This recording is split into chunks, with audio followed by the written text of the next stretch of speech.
So we're going to do a little retcon back to Spelljammer Hall before all of your endeavors kind of kicked off with the Snarling Boar.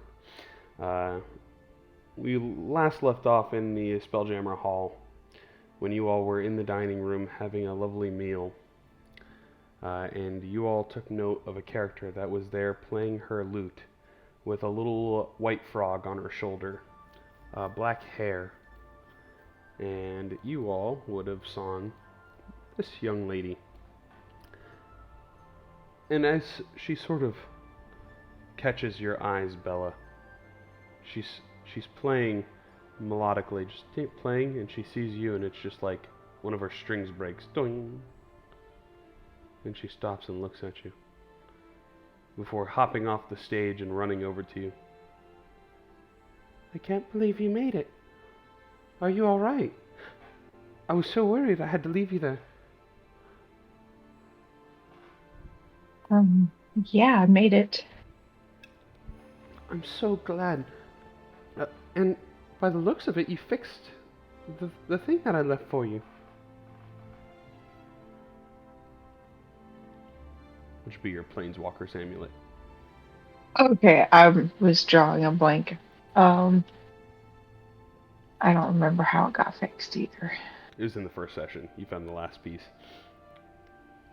Okay. which took you here, essentially. Okay. Yeah, I found the last piece and got it all put back together.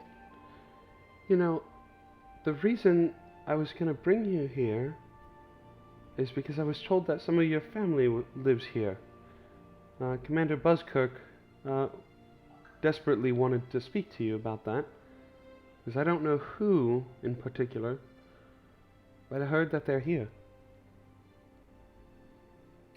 Yeah, I do have family here. I didn't know anybody knew that. Well, I guess the commander always has a way of finding out information, doesn't he? I suppose so. No, I'm not aware, but maybe the next time you see the commander, have a word with him about it.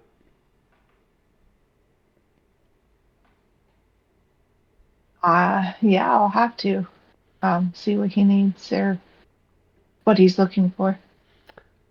Eliwick will just kind of lean over and hug your leg because she's probably about half your height, a little gnomish girl, and she's just like, "I'm just so glad that you made it, okay?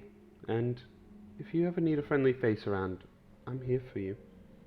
Well, when I'm not here, I'll be back where you came from, but otherwise I'll be here.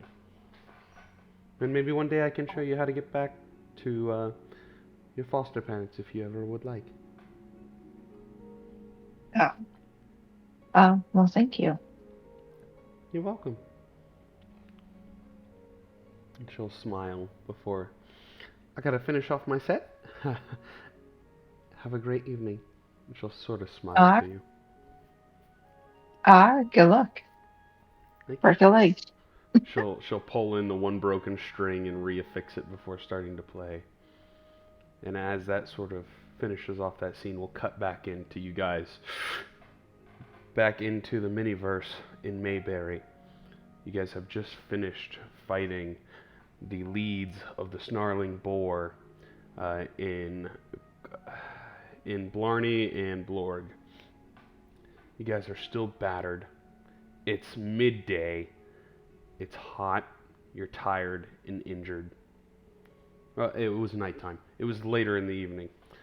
You guys are pretty injured, trying to find a place to patch up your wounds and tend to yourselves in the moment before you find your next endeavor. What would you all like to do for the evening?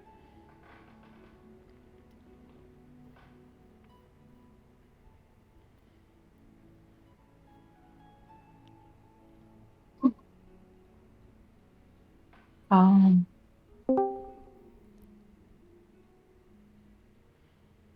I suppose we need to find a place to stay.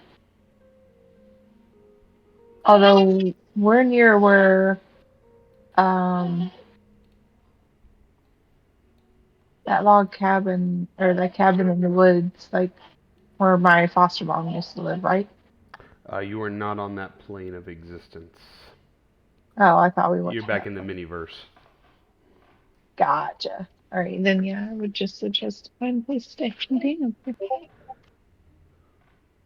right here, dear.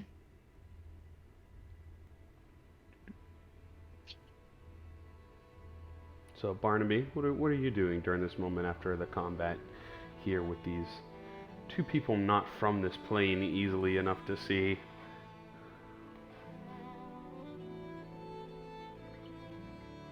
Um, shining my Shiny Oh, there you purple. go. He's shining his blank. whatever you want to call it.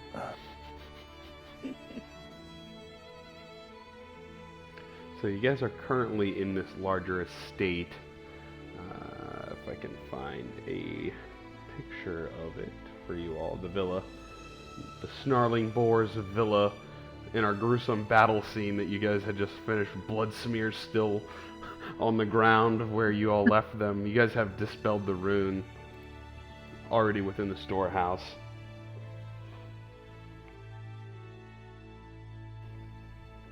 So,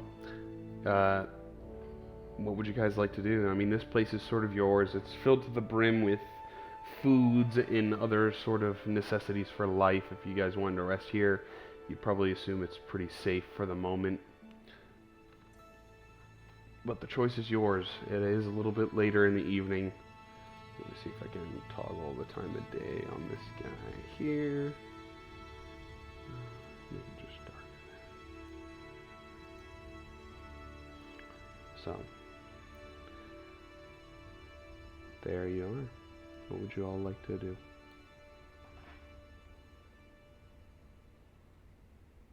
Yeah, definitely. Like, yeah, we need some sleep.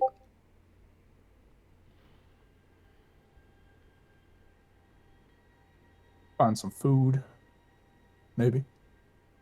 Some drink.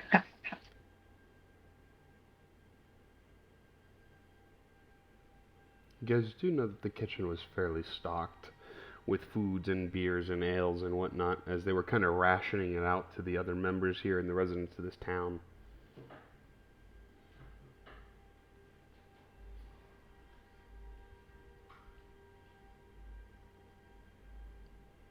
We're still in this Snarling Boar Villa Yes. town, right? Yeah, in the Mayberry.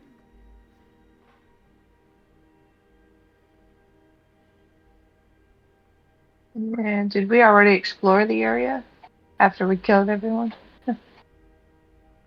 You guys explored a majority of it.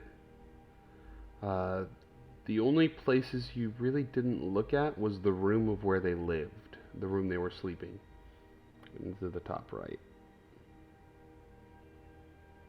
Well, let's go check it out because I'm sure they've got lots of coin and stuff there that they took from tolls. There you go. So, you go into the top right rooms. Give me an investigation check. Yeah, Which also you guys investigate. know, actually, you guys got all the gold that was in the rune room, because they use that as their storage room for the gold. But there might be something else here in the top right.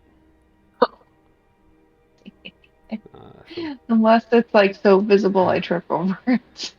So Bella is in their room. It is very gross, like to the point of like there's a slob or a pig or like an actual boar was sleeping in this room just because there's garbage and food and stuff tossed all about both of the rooms of where they were staying. Now it's almost like they were an animal to some degree because they kind of were. Uh, so it is very messy in here. You're not really finding anything. Garrett does find one thing of note in this mess that's kind of strewn in throughout this room, which I thought I had it written in here. Ah, here we go. Food and drink lie everywhere in their disheveled rooms. Although, which you guys already found, one of the sort of statues of the statue of Orcus that sort of had the note on there that was like, give the souls and fetch the souls for Orcus. You do find probably a couple other icons and sorts of Orcus. Let me see if I have like iconography, and that would be his symbol there for you.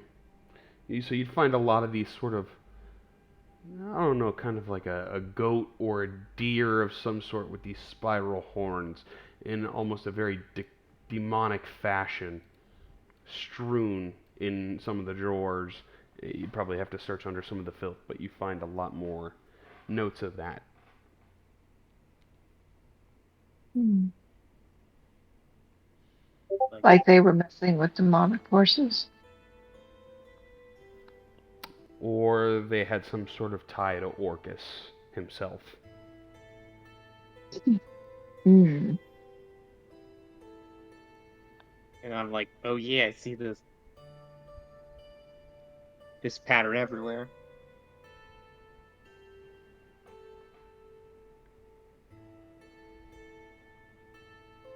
Do I see if that statue has like any value or? Give me. Oh goodness, this is a good one. Give me just an intelligence check. Okay. Good at this. Hey, you're not terrible at it. So you kind of think about it monetarily, it might not have value, but to the right person, it might have value.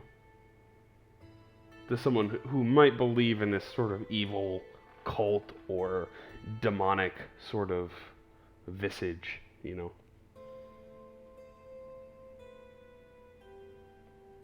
And like, could be useful. I pocket it.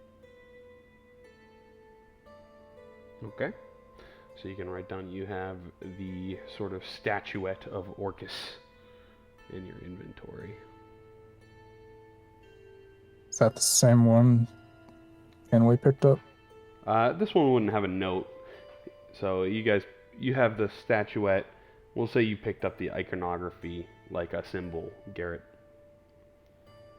Okay. Because yeah, you guys do already have the one with the note underneath.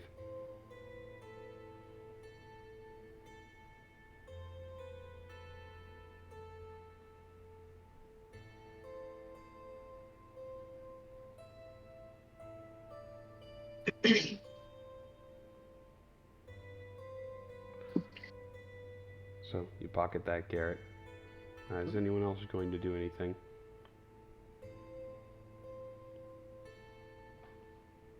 And after I pocket it on me, I'd be like, all right, let's get some meat. Fucking.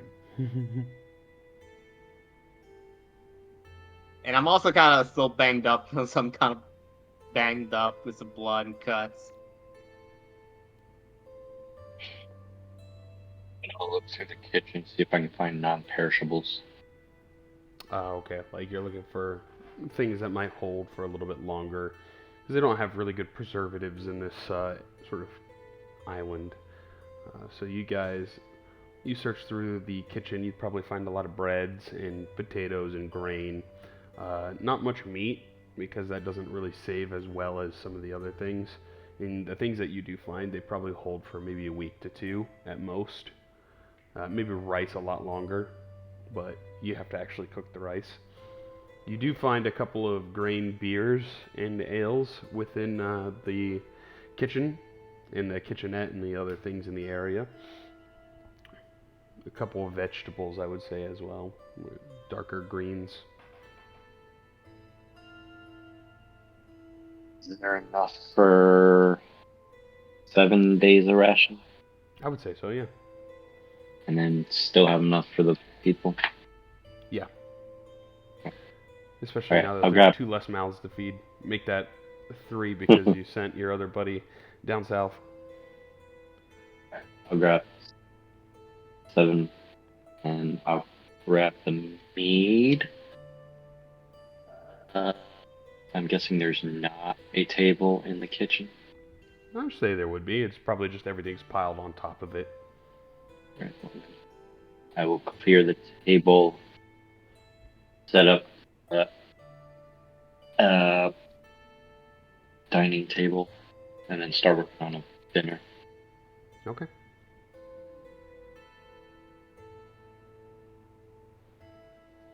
Maybe like a potato soup. Or no, let's do a beef soup, hamburger soup. Okay. So give me use your chef's utensils and give me a check with that. Yep.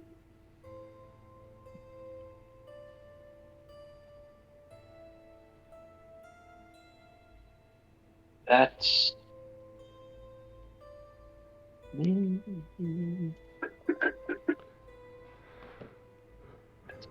Okay. You make a fairly filling and comfortable hearty meal for you and your group, with a little bit left over to sort of pack a doggy bag for yourself if you would like for the next day. So, taste, it tastes, it tastes pretty good, I would say. I don't think it's like the absolute 5 Michelin star meal you were hoping for, but it's pretty dang good for what you had in here. Have you ever had hamburger soup? Mm-mm. Pretty good. All right. Is that house the only place we can sleep in? You could probably find a couple other abodes nearby, And, or try to ask around for an inn if you think there would be one here. Or you could trudge on through the night and take the 4-hour walk to either Waterway Village or to Dugrin.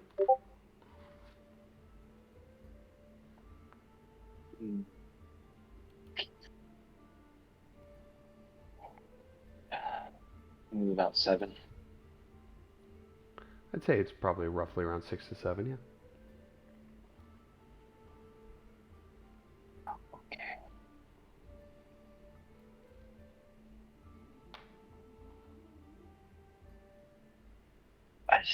I think we should head back to Waterway. I'll say this to the group. Back to where was it again? Waterway Village. The place where we, teleport into. Does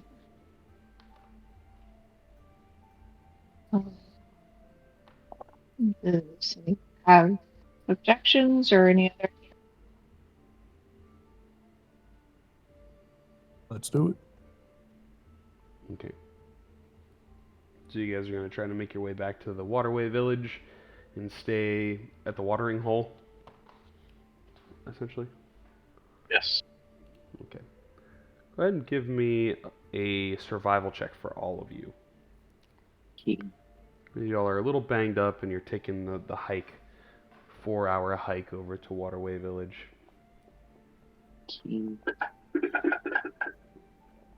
Survival. Oh, Damn, I got Bella. a natural 20. Hey. I survived everything. So It doesn't Barnaby... even. So Barnaby has a little bit of a struggle of a time. Probably dragging behind the group a little bit. It's starting to get a little bit later as you guys are going on towards 11 o'clock. And the rest of you just keep pushing him on. Pushing. Like, come on, we're almost there. Barnaby probably heard it 15 times, and they were still probably 2 hours away. We're almost there, Barnaby. And you're like, oh, okay. And you just keep on trucking through. So by sheer willpower of the group, you guys eventually do make it in time about 11.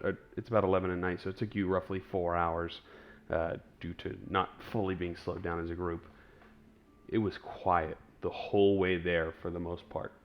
You didn't hear animals in the trees, in the woods. You didn't see merchants on the road. You didn't come across a bandit sort of camp or outpost that you would have had to sort of filter through. And eventually you make it to Waterway Village. You hear the rushing sounds of some of those streams that cut through the village. Before you cross over one of the stone bridges and across the way and turn yourself into the watering hole, a smaller local bar. as the door dings open. Ding, ding, ding. Old man behind the counter. Oh, welcome back. Ah, I can't believe I haven't seen you guys in some days.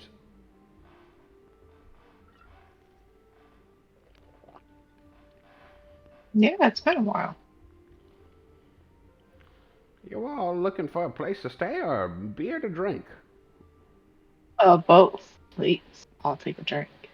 Sweet, sweet, sweet. He's sort of looking at all of you. I haven't really decided on how I'm going to handle everyone else. We'll just autopilot them. So they're kind of there, but they're not fully functioning. They're still with you. So he'll say, about five silver pieces, and you all can have some beers, and I'll get you situated with beds. Okay. I'll buy around for everybody. You said 5 silver? 5 silver pieces. Half of a All gold right. piece. All right. I threw that up on the counter. Alrighty. Thank you very much, sweetie. Let me get that for you. And he sort of like cranks over and he opens up one of the barrels, scoops out a cup for you, and it scoops out 3 more cups. And you're like, why do you get the extra cup? And then he takes a swig of it. I'm almost off for the night. You guys came in right at the tail end of my shift. So, Well, it's always nice when it's time to leave work, huh? oh yeah, it's even better when you live at work. Better? How's it better? I I think it'd be wake, hard to turn yourself off. I wake up, I walk downstairs, and I start working. When I'm done, walk upstairs, go to sleep. Done. Just like that. So you're working from home? Yes, I'm working from home. That's a great way to put it. I don't know, they should come up with a term for that. Oh well, beyond my pay. Enjoy the rooms. You have the ones upstairs on the end of the hall. You're gonna see the ones down on the right. Okay? All right, thank you. He'll throw you 2 keys. You assume they're probably a little bit larger of a room. It might have multiple beds inside of one room. But you guys are tending to nursing your beers for the evening. Kind of settling down. Is there anything that you all would like to do during this moment of repose and peace? I'll Grab enjoy one my of the beer and keys and go up to the room. Okay.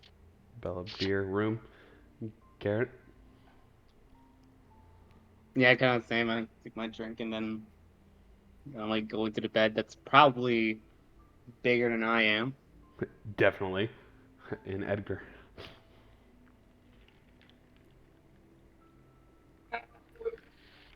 Looking out for potential snarling boar members. Okay. So you're just going to keep an eye, finish your beer, and probably head to bed? Yep. Give me a perception check.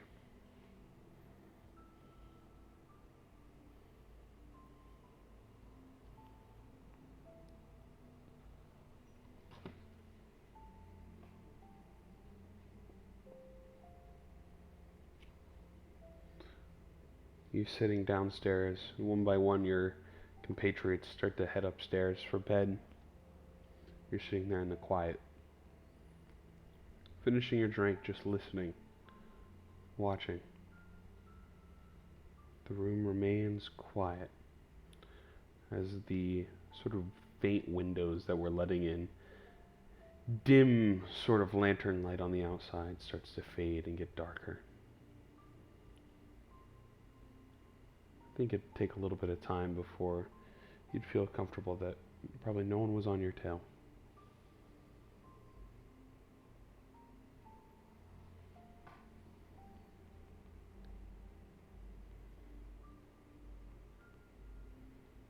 Take the last push of my Mead.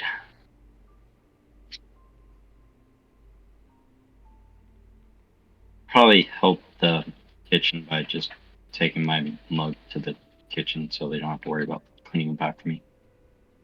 Alrighty. If I can. And then heading back to bed. Okay. You start to head upstairs and drift off into sleep. Who has the statuette? It was Edgar, right? Or was it a captain? I don't have it. Okay. But I was gonna have it. You have the, we'll say you have the symbol, but someone had the actual statuette of Orcus. Kenway. I don't I have gave it to him. You gave it to John's character, correct? Yeah. Okay, so we'll skip that part. then. Edward. Edward Kenway has the statuette. Okay. He would be the one experiencing something right now. So, But if you're staying in my room, all you hear is loud farting. all And night it long. smells bad. That's a great one. A night in our house. What? Constitution save. You Fail. get no sleep. You have to bury your nose into the blanket to try to filter out every little scent that you have. So, some of you have a rougher night's sleep than others. And as you sort of come to in the morning, I would like someone to roll the d20 for the moon. I'll roll it. I don't think I've rolled it yet. So. Heck yeah, I almost rolled it. Gave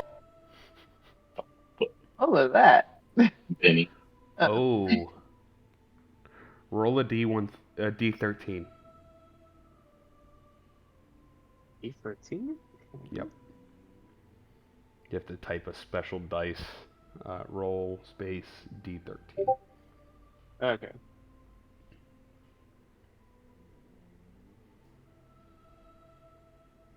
A 13.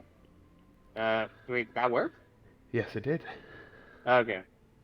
So, you'll wake up in the morning and you feel a pain in all of your Achilles heels.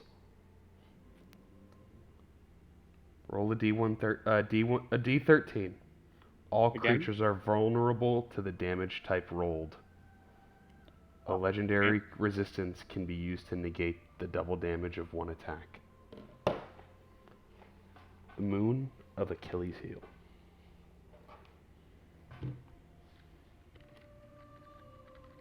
So you guys are vulnerable to the damage type that was rolled, which I know what the damage type is currently. You guys don't know those ones. You'll find out when you find out.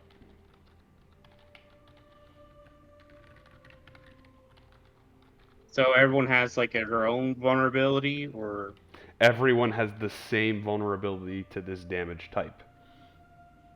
and talking about the crew and everyone else, or just Everything in the party? world. Oh, All okay. creatures. Ability. Same.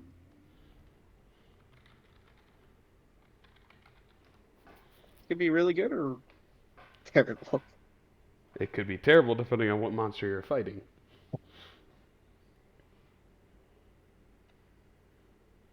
I think most of you could probably guess what a 13 is.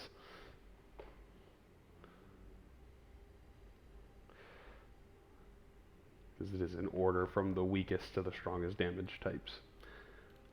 But regardless, the day is yours. What would you all like to do this morning? One time I'll take Eldritch Blast.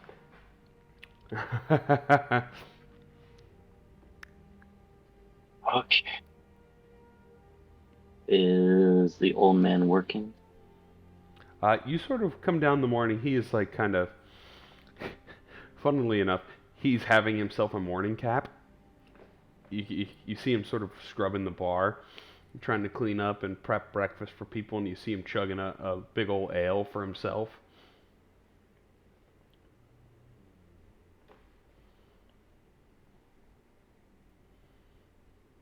Good morning. Ah, good morning. Ah, do your ankles hurt?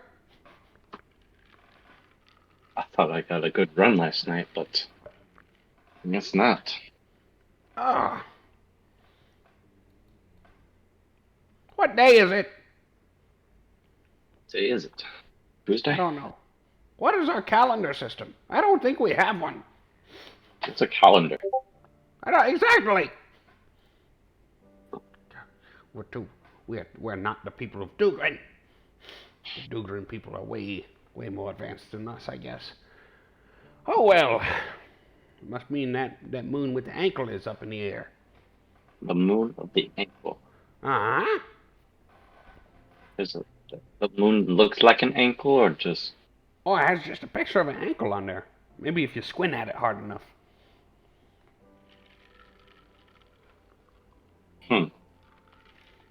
I will have to take a look. You want to go take a look? Just out real quick. You step outside and look. Yeah. You step outside and there is a moon high in the sky. And it looks kind of fuzzy at first, like a fuzzy moon. And it's like one of those pictures that sits on the wall where if you look at it just right and you squint your eyes, you can see what looks to be like an ankle of a foot. Oh, he wasn't kidding, was he? Like it's not. I'll go back. How about I make breakfast for the inn and for some information? Information? What do you want? Well, I don't know much about the capital. Oh, the capital of Dugrin. Yes. I know some things, but I don't know if I know everything. It's a beautiful place. Definitely worth the visit. But a big breakfast! I like breakfast! You can kind of see he was kind of working on like biscuits that he has laid out, and he was like kind of poaching eggs, but poorly poaching them, and just laying them on top of the biscuits. No, you very close. You were like almost there, but let me help you out. All right? Huh? I'll show you how to poach it. You put the vinegar in the water, you stir it around, create the vortex, you sing hallelujah 7 times, and you have a poached egg. Go ahead and give me a chef's tool. Utility check.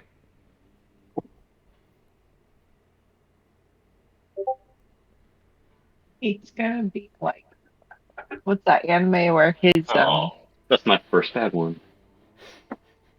You make a partially poached egg. You set the first one down and it kind of bursts open a little bit. You're like, it looks like mine. I did do it right. Well, I guess you did do it. I apologize. Let me taste it. He eats the egg, still piping hot, like he didn't care. And he's just like, that's pretty good. What was that stuff you put in the water? You didn't just use salt? No. You get it. Add stuff. Make it pop. It did pop when I chewed it. Ha. That was so funny. Not really. Always been told I'm a jokester. Should quit while you're ahead. There you go. So you prepare a nice enough breakfast for most of the people here. There's probably a couple people sitting downstairs drinking their morning Irish coffee of sorts or Bailey's and coffee, some cream liqueur and some coffee, and or a little bit of whiskey in their coffee, and there's a couple people that have beers sitting down there, and they're just kind of like slouched over the table. You see them every now and then just spoon a little bit of food into their mouth and then take a swig, and they continue just laying with their head on top of the table. Like they don't even sit up to eat. They're just tired.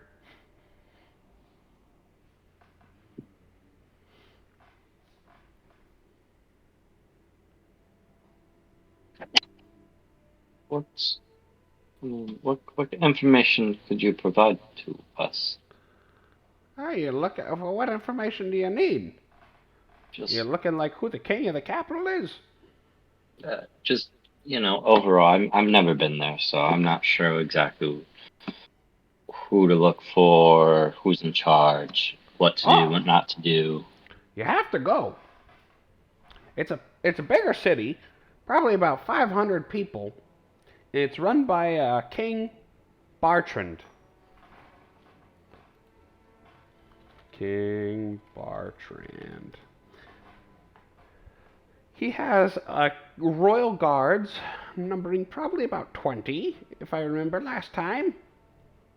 And there's no castle. It's a larger royal estate at the top of the capital.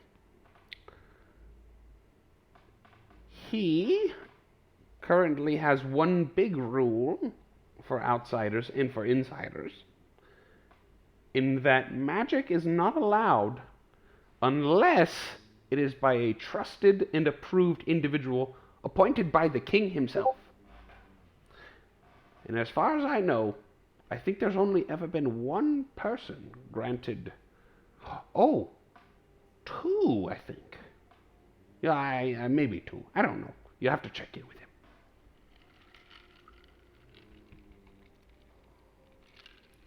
What happens if, we say use magic in the area? Oh, you Without- probably pay a fine.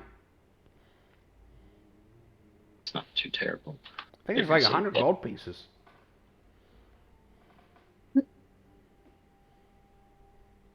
It's not bad.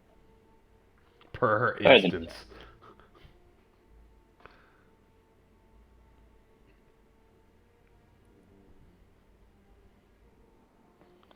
So I would definitely check out the capital. There is a beautiful place within the capital that I have stayed once before, and I think it is a lovely little spot. It is called the Seaside Lodge. It's a tavern of sorts, run by my friend Pickley. Pickley. Tell him I sent you!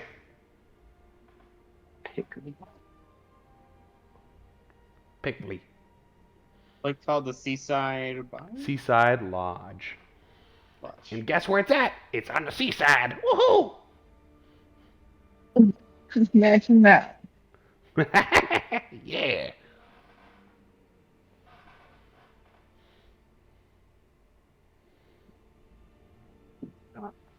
Do you know anything about the villages up north? Which one are you talking about? Gataway, or are you talking about in Stricka? Either one. Gataway is a lovely prairie farming town that's known for its massive church on the top of the cliffside.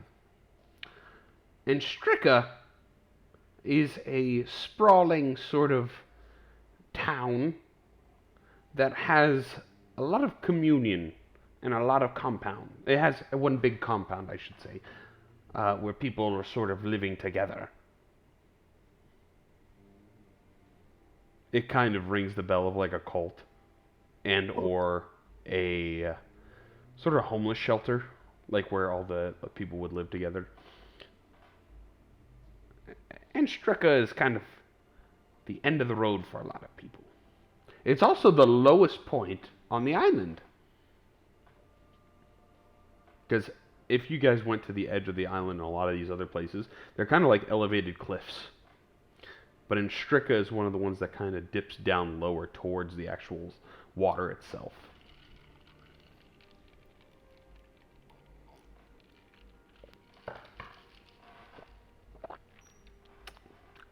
All good places. Every place in our little humble island is beautiful.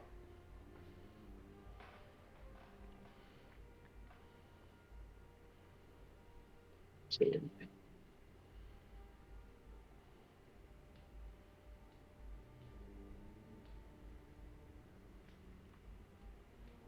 Hmm. We've had a few run-ins with the snarling boar. Mm-hmm. Do you know much Okay. about them? I can't say that I do. I haven't had any running myself. Hmm. That's what happens when you have a work from home job. This is true. I'm not sure if you or one of your patrons had run-in. Not that I've heard. Most of these folk here live and work in the town. I don't get too many people that come in that deal with trade. I would definitely ask in Gataway because I don't think they have a shop in town, if I recall. I think they just function off of pure trade.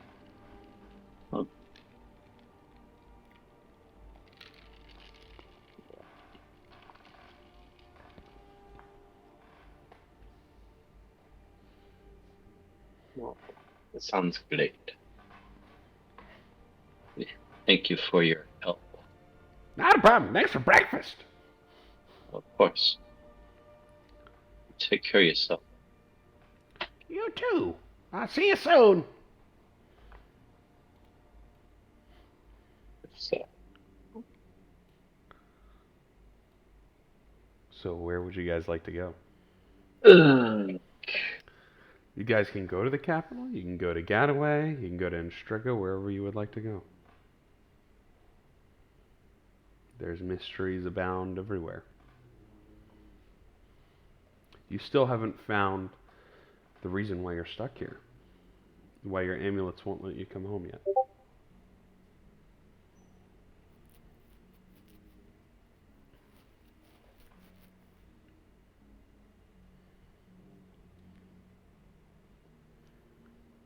which Yeah, town was the artifact was? That is in Gataway. Get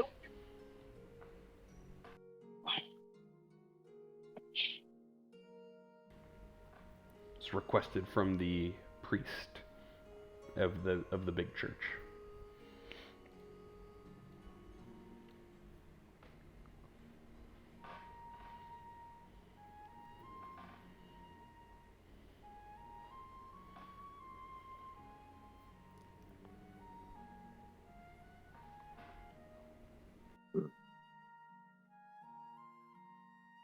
Then we go to Gataway.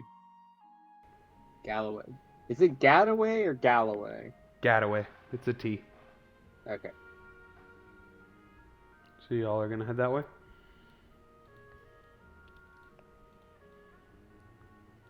Sounds good. Okay. You all sort of saddle up and start your walk north. It's approximately 4 hours to get there. I would like all of you to make a survival check again.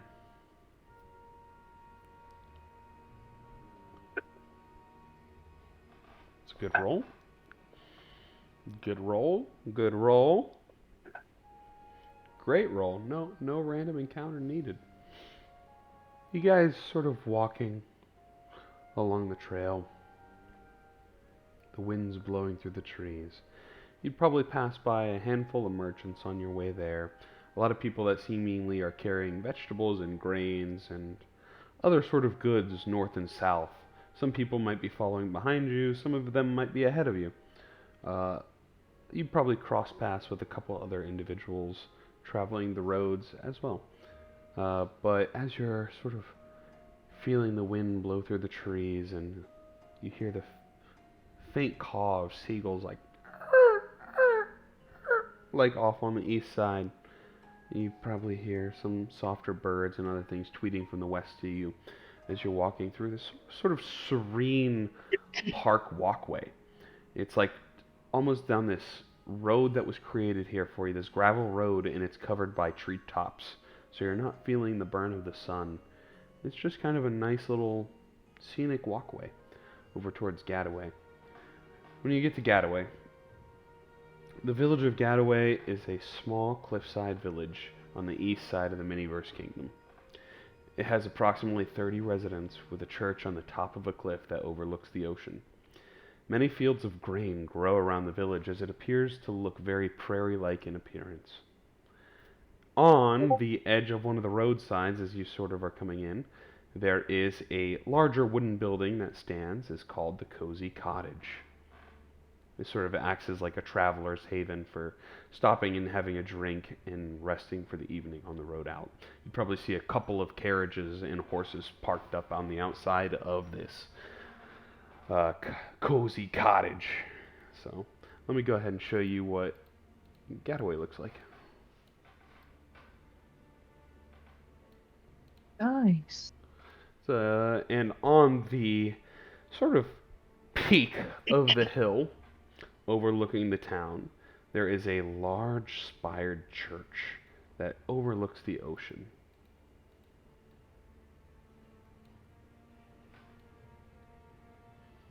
So those would be the sort of things that you see.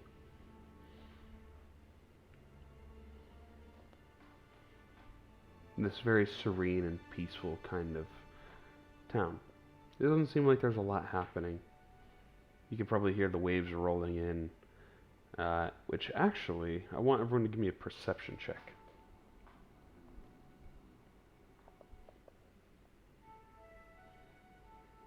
I rolled 2 bucks. I was like, two people have the same color. Yeah, I did have a stick. Yes. Oh wait, so that no, it counts because I rolled the 1. Halfling. So you re-rolled. There you That's go. funny. That's funny. It Bella. knew. FG knew. Hey, you rolled a 1. Then roll it again.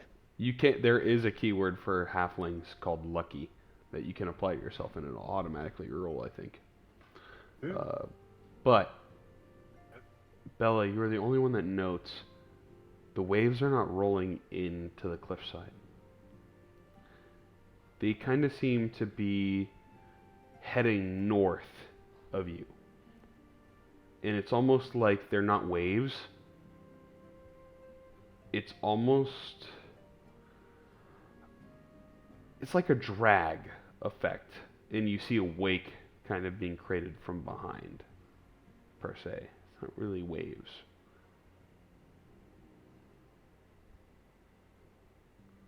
Do you guys see what I see with the water out there?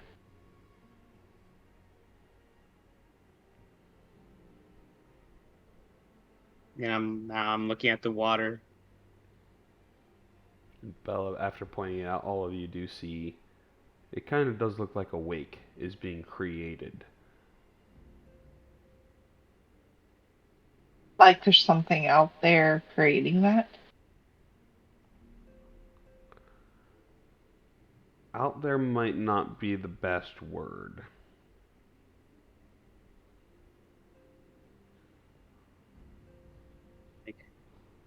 Yeah, I don't know much about water. You'd probably see off in the distance, Bella, no wake is created. It only probably goes out a couple 100 feet from the cliffside before the ocean beyond that stands still. It's right?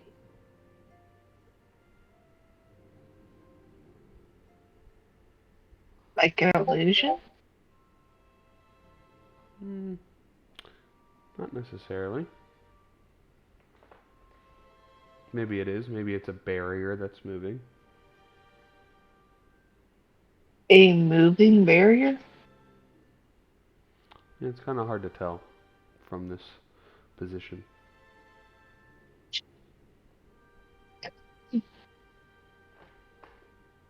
I'm thoroughly intrigued and confused at the same time. Doing it right. Does anyone else have an idea of what it could possibly be? Because you all can make assumptions now and are freely open to think. Now seeing the sort of what's going on here.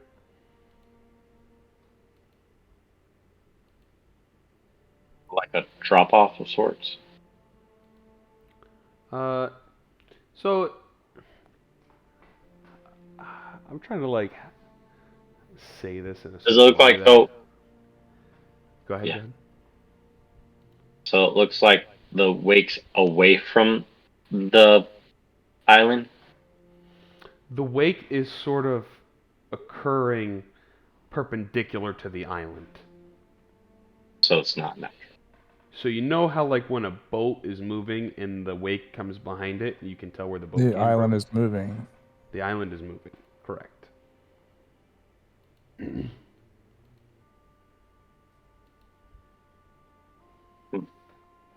Peculiar.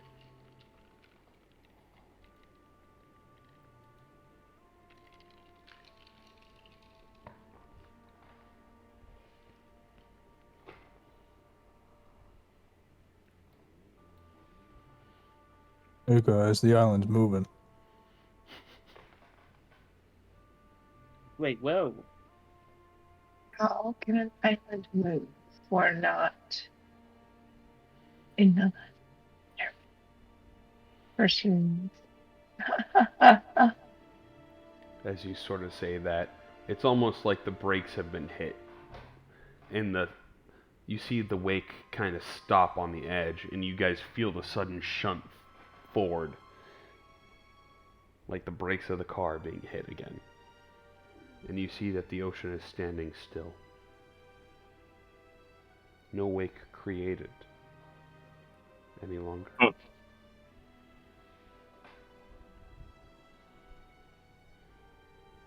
I think it's best if we don't fall into the water. Could be a good way getting from the south to the north. Or being left in the middle of the sea. Yeah, it's most likely instant death if you fall into the ocean. I agree.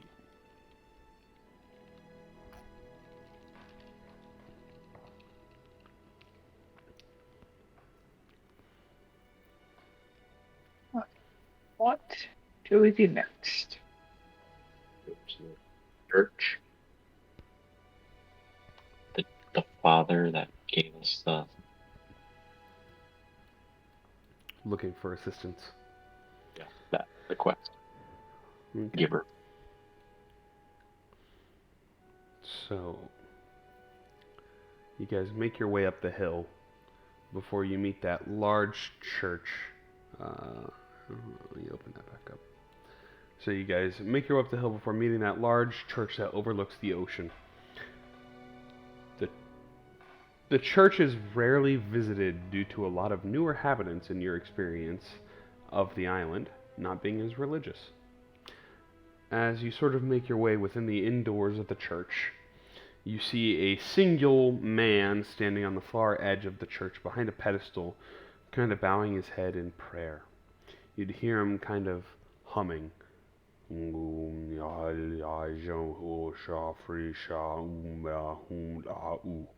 And as the door closes behind all of you, he stops before he looks up to you. You see an older man, dressed to the nine in these sort of long white robes with gold, sort of dripped around his neck. Yes, I did spell hell. Achilles hell. Thank you. Oh no, I spelled heel with Heal. Yep. That was from my phone. Thanks, me. So you see this sort of old man. He kind of looks like Pope Frankie, like just to be on the par with this. He's got one of those nice little tiny hats on top of his head. His hair is kind of thinning. He's fairly old. You're probably looking at 70, 80, maybe 90 years old for this gentleman. But he still stands tall. He sort of turns to you. Hello there, my children. Welcome in. What can I do for you today?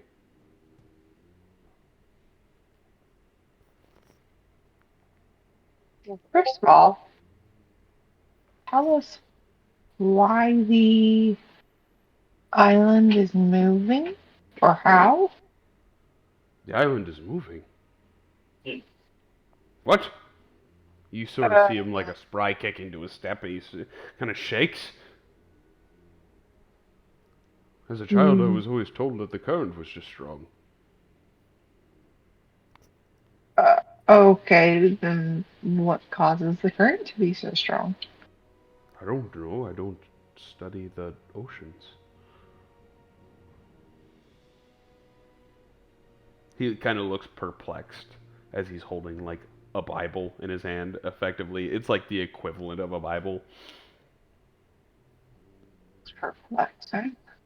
He's kind of like confused. Like, this is new information to him. He had no idea that there was a possibility the island was moving.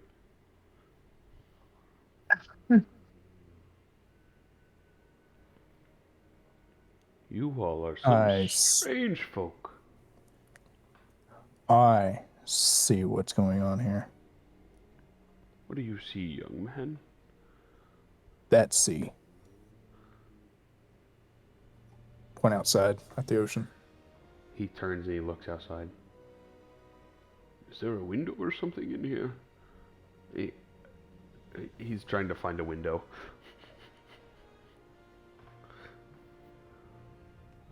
He's out of it, guys. Oh, he spins around. Where are my manners? I am Father Daltrey. What can I do for you?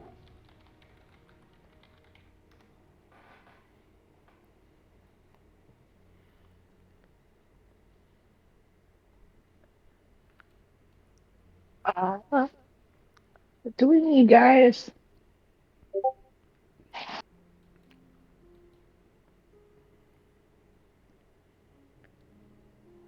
Yeah, we heard I needed some help.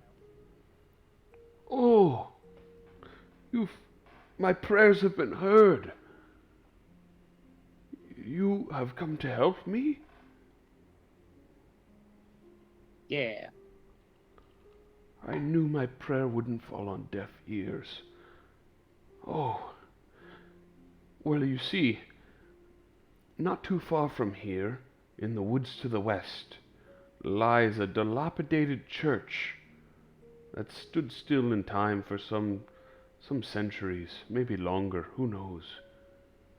There's an artifact there that is very holy and sacred that I cannot recover, and I haven't met any individual strong enough to recover it, because legend tales of a group of undead sort of protectors of this relic that live there. But I think it would be safer in the holy grounds arms here, instead of being surrounded by undead. Well, what do you think? Would you be able to help me?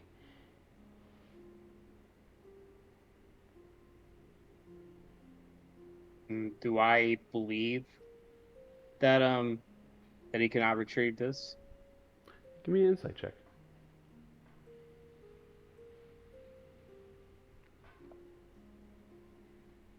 Yeah, he seems fairly on the level that he himself cannot get it.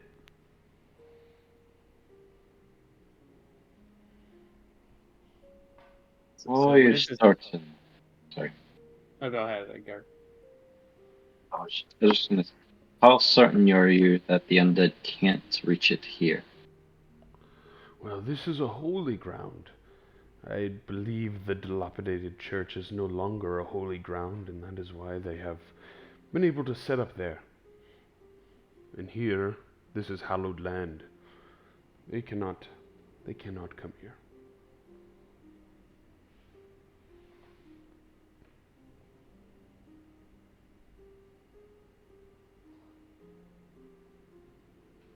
How far is this church? Oh boy, I believe it's only 30 minutes to an hour walk west into the forest.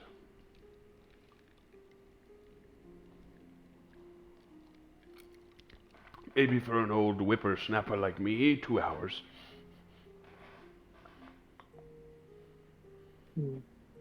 Work a day over to 50. Thank you.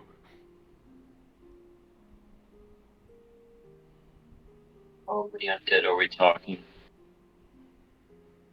I'm not sure.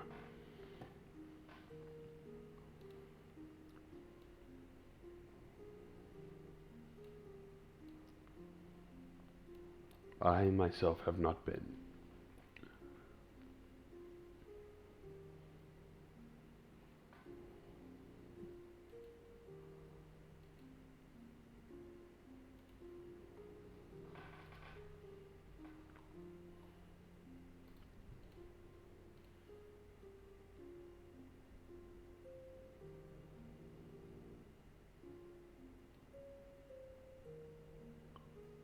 What do you think, guys?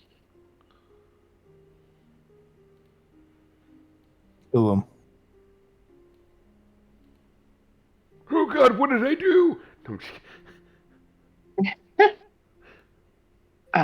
I'm down.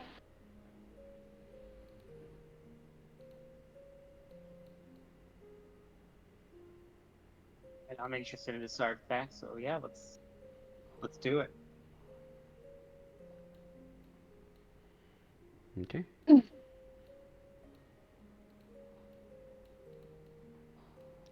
So you guys are gonna make the trek into the woods for the dilapidated church. I guess so. Thank you So very much for your help, all of you. how far is this church? 30 minutes to an hour to 2 hours if you're me. Okay.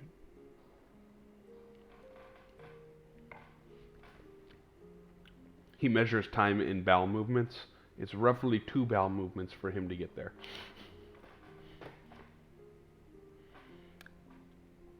So, And I looked down at my own stomach and I'm like, all right, we'll try. good luck and be safe. Let my prayers be heard for you and that you make it back safe.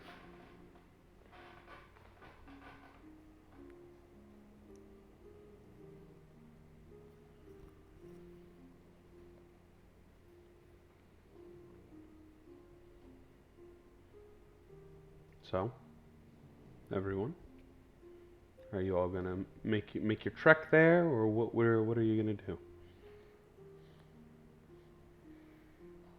What time of the day is it? It would have only taken you about 4 hours to get here, so probably about noon, 12 to 1.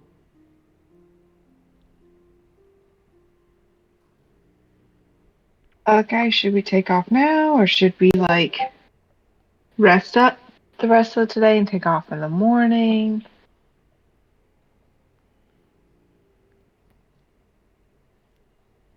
That's only an hour away. Alright, then lead the way, Mr. Edgar.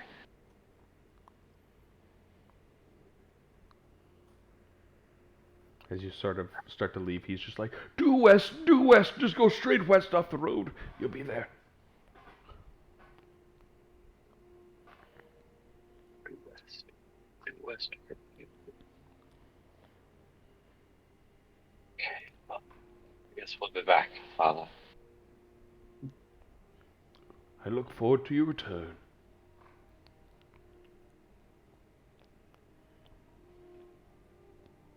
So, you all head out towards the woods? Yep. Okay. Takes you roughly about 45 minutes to get there. Although time is kind of shaky. And as you make your approach towards this church, you see this sort of broken down church that is sort of fell to time. The the stone masonry is cracked on the inside. Trees and such are fallen around it. Although there is one symbol that you can make up on the outside of the church that is sort of acting as like the symbol above the church. And that is what you would see.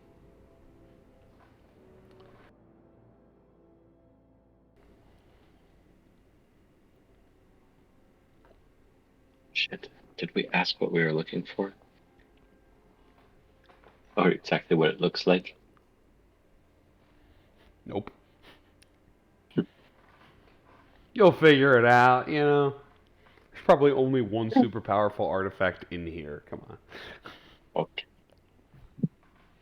Alright, how far are we from the woods here to the church there? It's probably equivalent to the map. So let's say you guys are probably about 15 feet on the tree line. Maybe a little bit longer. You'd be coming here on the bottom. Let me drop your tokens on. And then I'll unlock the tokens so you guys can move.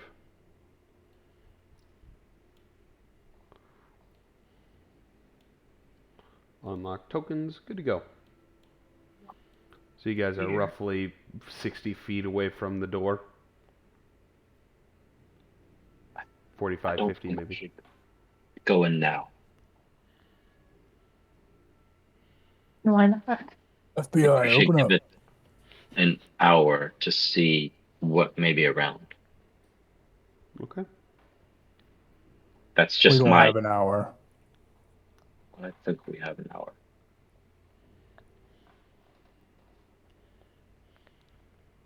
That's at least 3 bowel movements. Oh, so you're county. You got it. What do you mean by that? Also,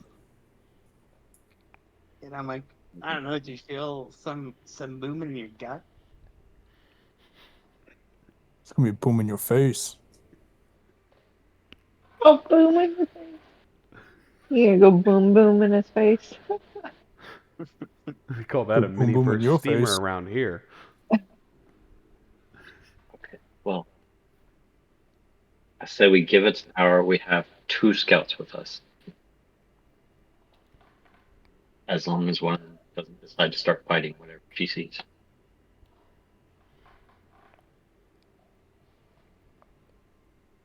We can scout the area, give it an hour. If anything's around, then we know. Just not go in blindly like we did last time. So Did anyway, I you started die? blasting. You almost did. So I did know. Garrett.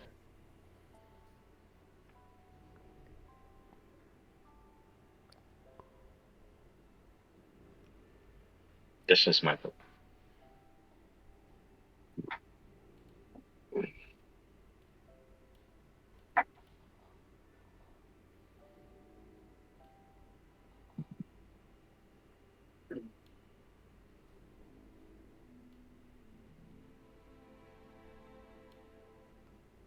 Bella, Mm-hmm. what do you think? Well, I'm down going an hour, waiting an hour, and watching Barnaby do a boom boom. I don't know. Make a bowel movement. You want to watch Barnaby do a bowel movement? Oh, I was being I got 2 sarcastic. more. Yeah, we can scout. I'd say I'm pretty fast. Do you think you can get around the church without being seen? Me? Yeah. You like to like stuff. Okay, but I'm also stealthy until I get my first shot in. I've seen your stuff. It's not very simple. It was one time when the guards were in their little shack thing. How was I supposed to know they were on the inside? I'm pretty stealthy too. Yeah.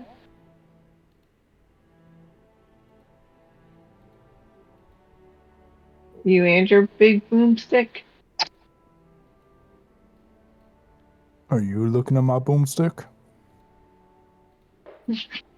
We are talking. You do have a gun, right? Yes, he does. Okay. Okay, she's never seen that movie, so He's Oh, yeah. packing. And I got a gun.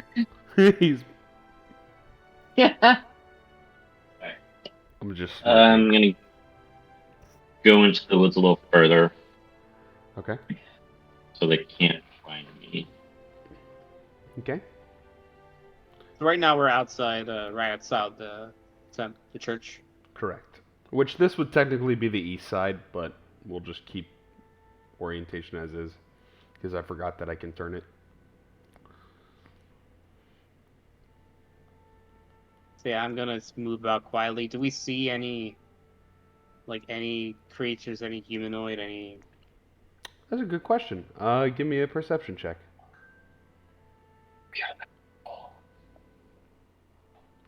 Yeah, currently you don't see any humanoids or creatures. You don't really hear anything either. While this place is kind of corrupted to time, the doors are still shut and the walls are still mostly intact to the point where you have a harder time seeing on the inside. But you'd probably see a couple of like dead bodies kind of keeled over on the inside laying against the walls. But nothing moving or alive. And those bodies are mostly rotten.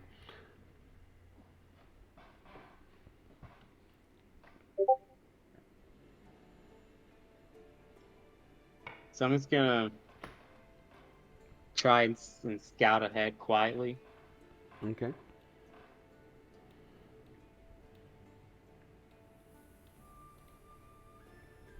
Give me a stealth check.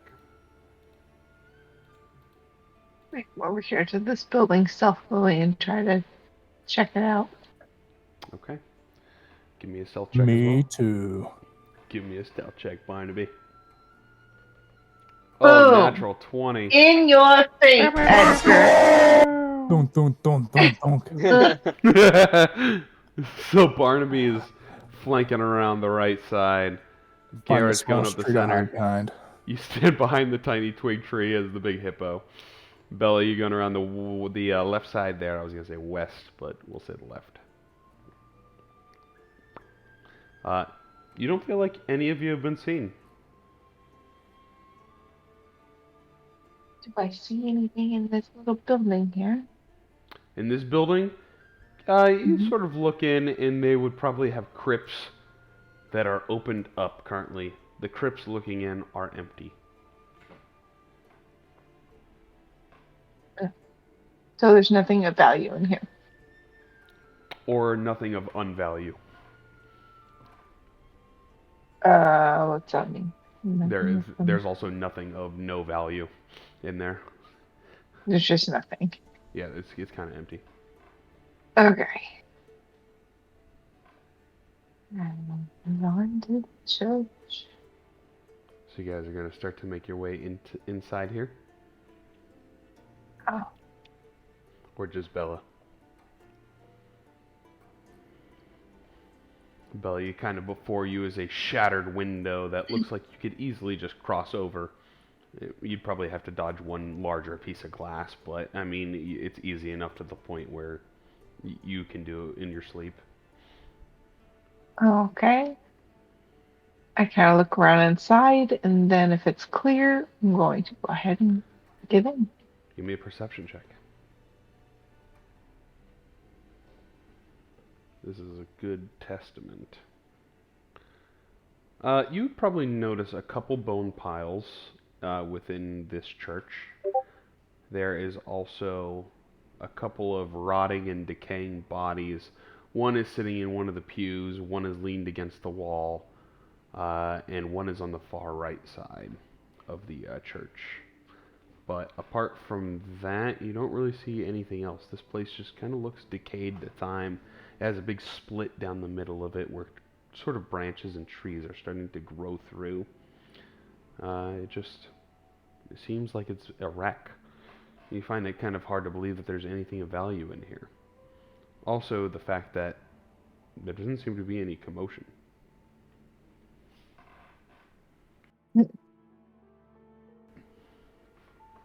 And as you enter in, it still lays silent.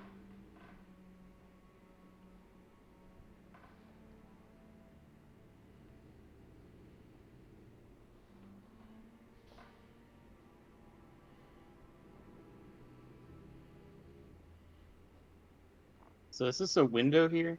That would be the Or- door. Okay. There's no windows. There is a window to the right side. Where Bella kind of catty corner to where Bella came in. Okay, so right here is the window. Yeah, or you can go in on the right side. Ba-ba. Alright, so I'm gonna take a peek here. You see the same thing that Bella did previously described. And Barnaby, you just sneaking around the back of one of the pews, or one of the sort of little crypts. Yep. Okay. Edgar approaches. Where's your next move, I'm everybody? Oh, go ahead. doing my rolling on the ground. Like, Hoorah! You roll behind one of the big crypts. Where's everybody else moving?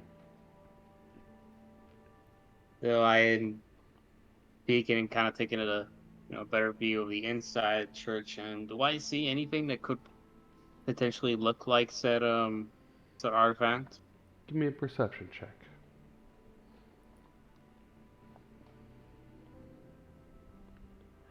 Nothing stands out to you as an artifact per se, but there is a nicer pedestal that is standing at the helm of the church, and above that is the same symbol that you had seen on the outside of the church, decayed to time. Still unaware of what that symbol might be. But that is hovering above it, sort of through one of the hooks. It's kind of nailed into the wall above the head altar, per se.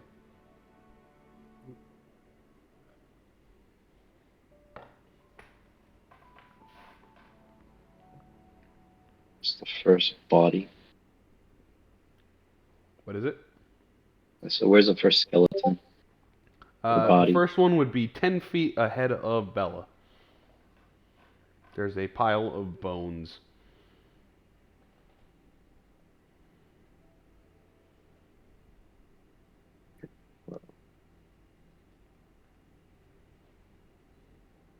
I'll motion here to come over to me. Quietly. See if you can also get Bella to come out as well. Before she As I'm starts. quietly moving over here, and I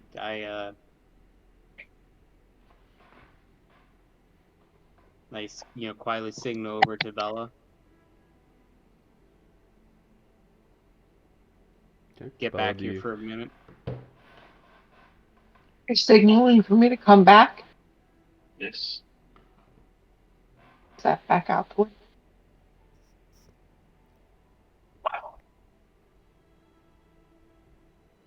Did you guys see what we were looking for? Hello? Yeah, I saw this the same symbol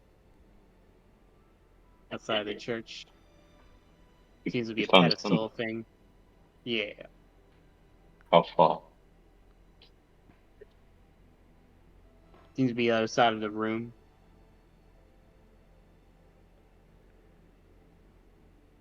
Yeah. I think there's like an altar in the back. It's about 80 feet to the back of the room, and then Yeah. 20 feet up in the air, give or take. Exactly.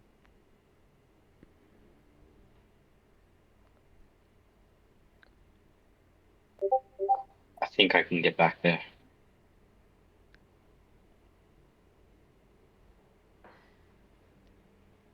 Without you guys having to come in. Go back in. I can go in there and see if I can hopefully find this thing. All right. Let's see it.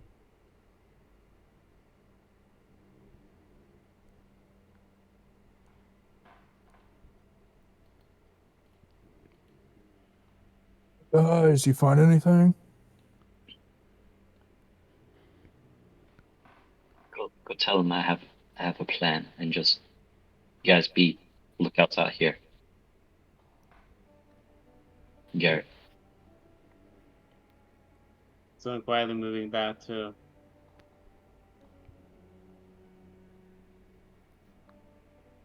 tell Barnaby that yeah, it seems like You guys got a plan? Say he's a chef, we'll let him cook.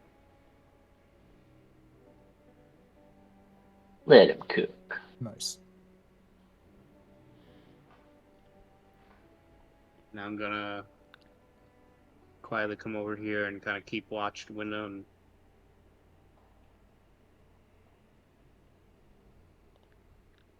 and wait for Edgar to do his thing.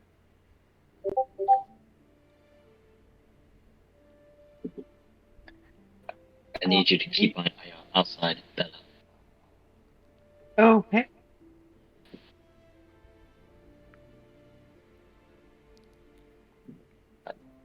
Okay. Walk in. Okay. You enter and you see a destroyed church in here, crackling and molding due to time and weather and temperature, just eroding on the inside.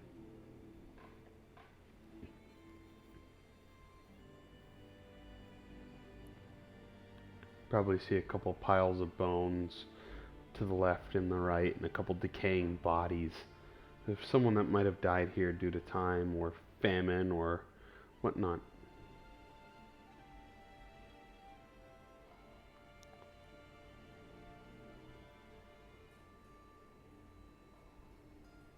I'll keep moving carefully. Okay. You do. It stays quiet. The only sound you hear is your own feet and armor clanking as you shuffle through the room.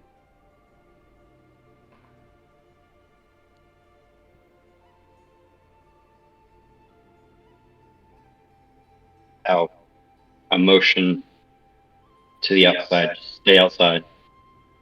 Don't worry about me yet. Okay. I go to the pedestal. Okay. You see this very elegant pedestal that seems to be like it has stood the test of time to some degree. Parts of it are chipping and withering on the edges as it's made of some sort of metal, but it still looks mostly intact.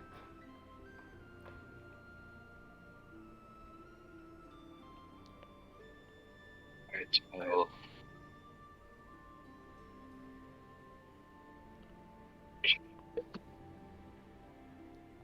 You'll what? grab it. The pedestal? Or, no, sorry. I'll look for an item in the pedestal. Give me an investigation check.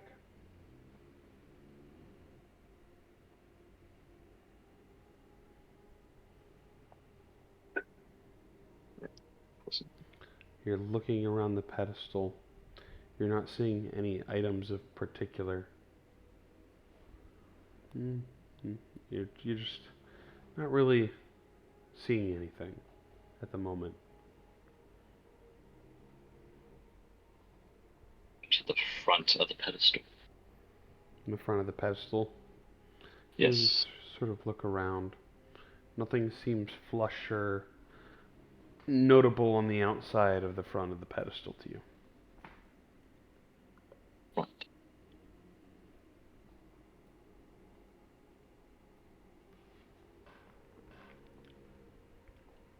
I'll look for a symbol of religious sorts.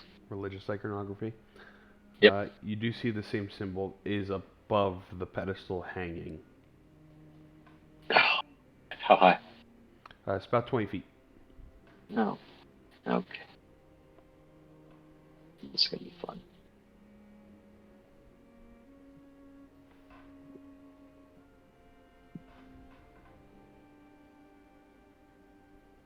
Oh shit. Okay.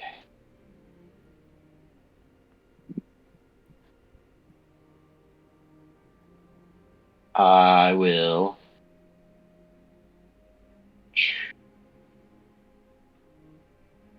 try to shoot it down. Okay. Give me, what are you shooting with? Sacred Flame. Okay. Go ahead and give me just roll a d20 and Death roll. add your wisdom. Yeah, give me a death saving throw. Add your wisdom modifier and your proficiency bonus.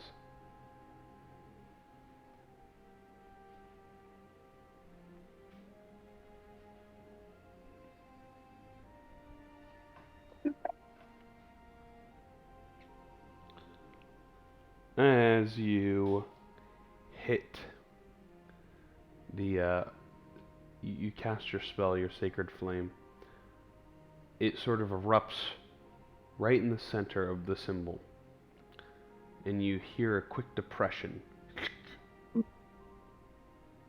and then you hear a slide underneath the podium to the side as stone grinds against stone. Mm.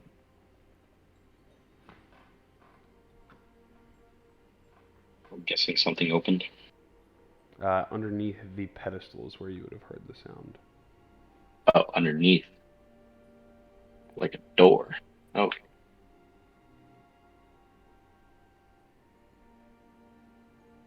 I will look to see what opened. As you look underneath the sort of pedestal here in the atrium, you see what looks to be a box underneath this stone door that has slid to the side, opening up this kind of like cubby that was hidden underneath. And there's this small wooden box that's probably about a foot long in width and maybe half a foot in diameter or in length. And it is fully exposed now.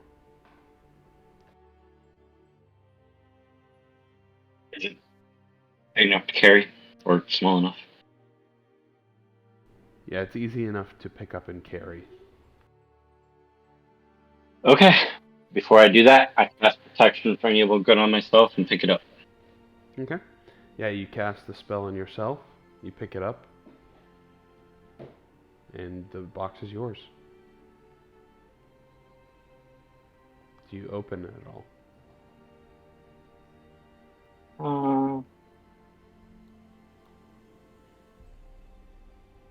No, No? not yet. Not yet? Nope. Okay.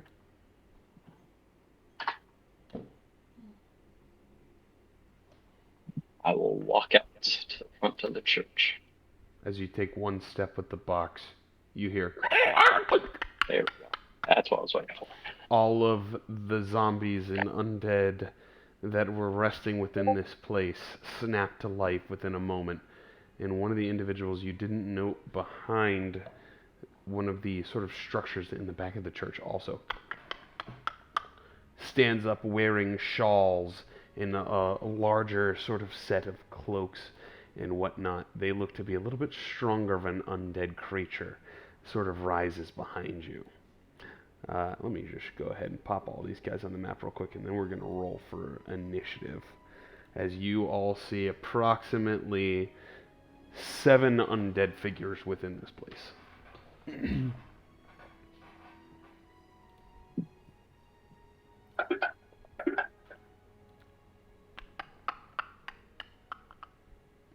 Yeah, if you went in by yourself and you're all alone. Okay.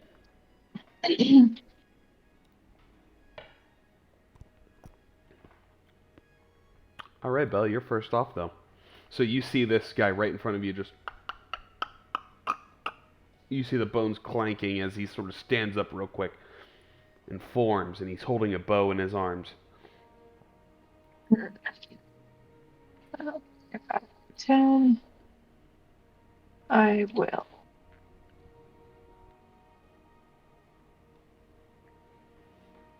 Short sword.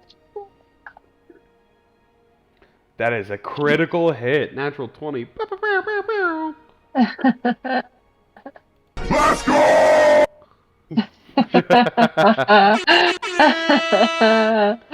Nice.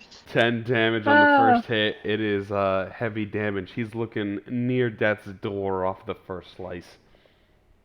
You And come in then with your fist. Oh. And unfortunately... I came in so strong, I kind of tripped as I swung it through him and turned around to punch him and just kind of wavered. He's already gone by the time you come out with your second fist. He's like on the floor again. You're like, oh, I didn't expect him to drop. That wish is so ready to go. Is that your turn there, Bella? Um, might position myself more like there, but yes. No, okay. Garrett.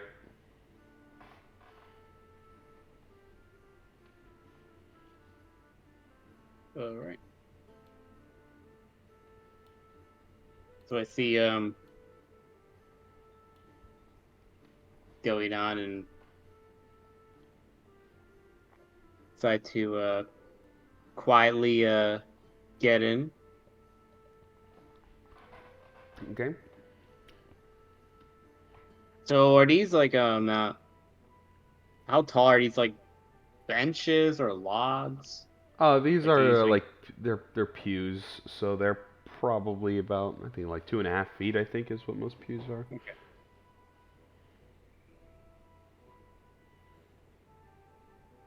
So I'm gonna use some movement to sort of combat crawl, and since I'm like 3 feet, I can just be leaning and hiding under these. Okay. So would you like to make a stealth check for me, or are you using your bonus action to hide? Yeah. Okay. Go ahead and do that for me then. Yeah, I think you're hidden. I think a 25 is sufficient to most creatures.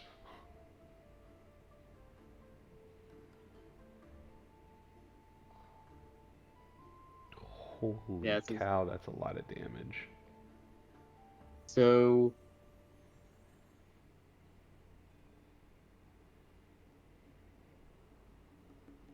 yeah, so gonna take advantage. I'm gonna. Do I see a zombie free for where I'm at if I peek up slightly? Yes, he's currently sitting in one of the pews, and he's currently standing up, like in the process of sitting up out of the chair. Yeah, so I'm gonna take advantage opportunity and fire a short bow shot at him. Okay, go for it. Advantage.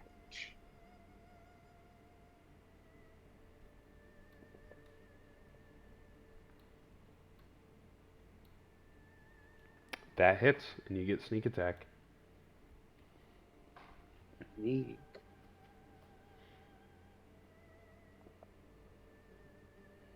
And that is some good damage. He is looking rough, to say the least.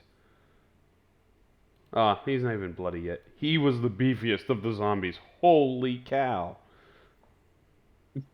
My man rolled high. My man. Yeah, to do that, I quickly crouch back Okay. behind us and Take end my cover, turn. per se. Yeah. Okay. Skelly Belly 1. As soon as I can find him on the map here. Oh, he's right next to Bella. Skelly Belly 1 is going to stand up, and he's going to, like, kind of sling off his hand and use his tibia, I think that's the one in the arm, as his short sword. As he swings it at you, Bella. And 11 misses. That will be his turn. Zombie 1. Zombie 1 is going to move his massive 20 feet, 5, 10, 15, 20, which is just enough to get into range. He has disadvantage. Tibia is the leg. You're correct. I thought about that afterwards, and I was like, that doesn't sound right. He's gonna try to just slam at you at disadvantage with the protection from good and evil. And he misses. He's like, and he tries to slam down on you. He misses. Skeleton 2. Skelly Belly 2 is going to move 5, 10, 15, 20. He's got 30 actually. He does the same thing.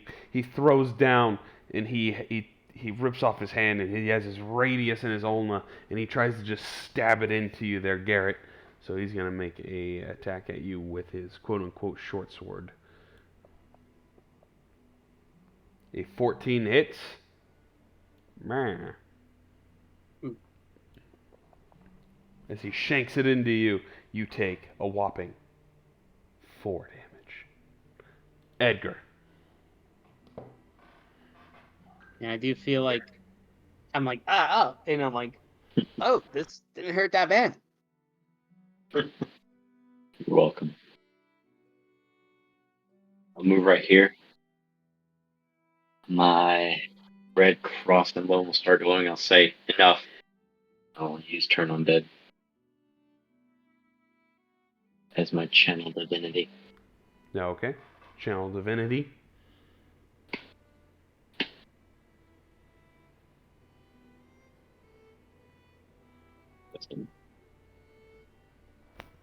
I'm guessing it's my wisdom save? For your Channel Divinity? Yes. Let me read the wording. You're using Vigilant Blessing? No.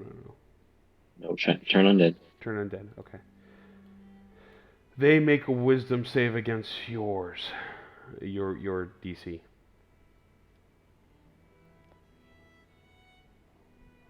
So you have Skeleton 3, Zombie 1, Undead Scholar, and Zombie 3. So those 4 will all make your Wisdom save against Turn Undead. Why is your DC so low? That's why it should be a 14. Yeah.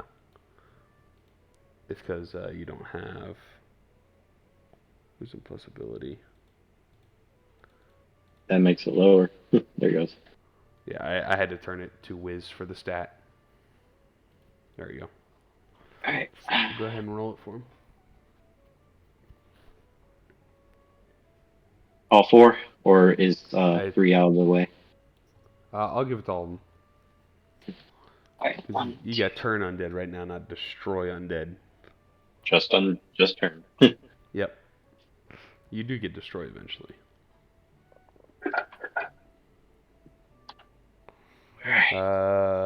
Where's my big boy?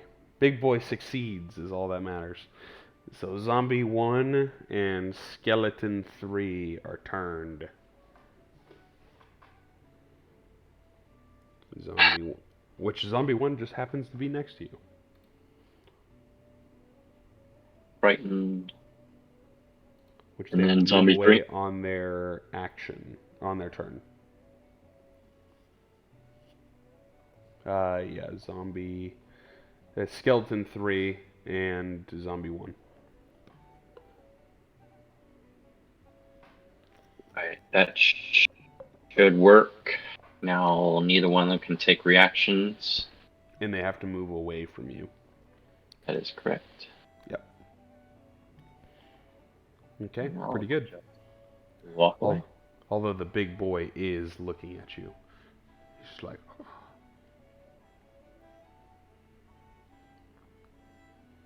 Okay, so you booking it. You cooking it for the booking it. Yeah. That was my action. I do have a bonus action. Yes, I Sanctuary. Okay.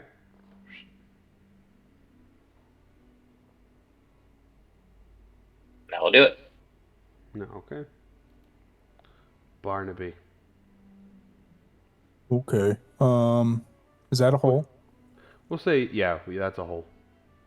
You can also say you moved a little bit closer so you can have easier access to the fight. Oh, awesome. Cool. All right. 5, 10, 15, 20, 25, 30.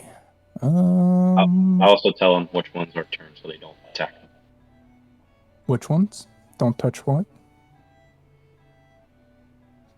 So the ones near you don't attack?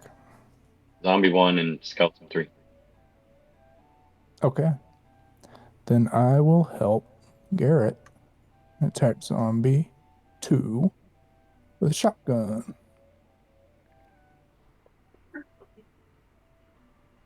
That's a miss. Of course it is. That'll be buddy. my turn. Sorry, buddy. Skelly 3 has to run away from Edgar, and he's kind of pinched in the corner. I guess he'll try to like clamber outside. He can dodge if he can't move anywhere.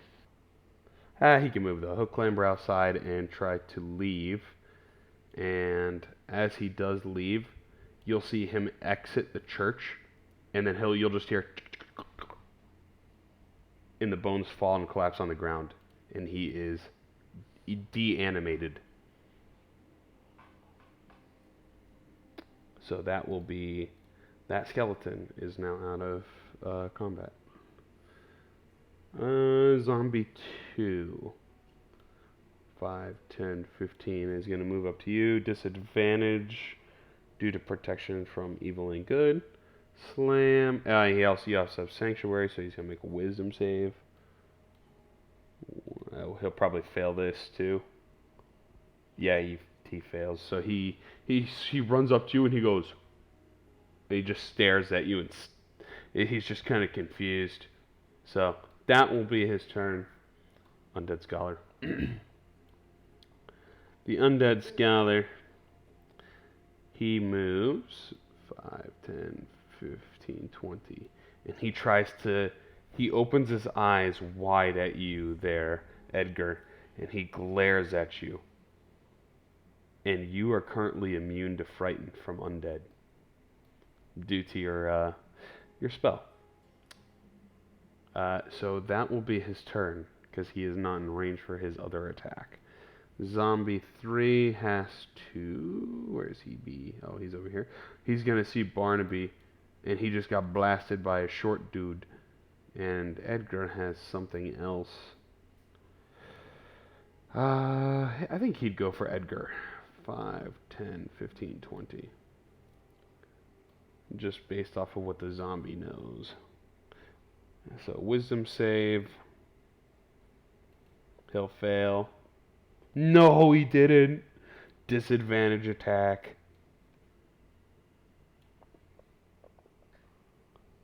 13 misses. That is his turn. Bella. Okay. Going to swing again. Short sword. That hits. Skelly Belly number 1 is down. You slash right into him and it just bursts him into bones. Ha ha ha. Purple blood. It is And then purple, I'll it's weird.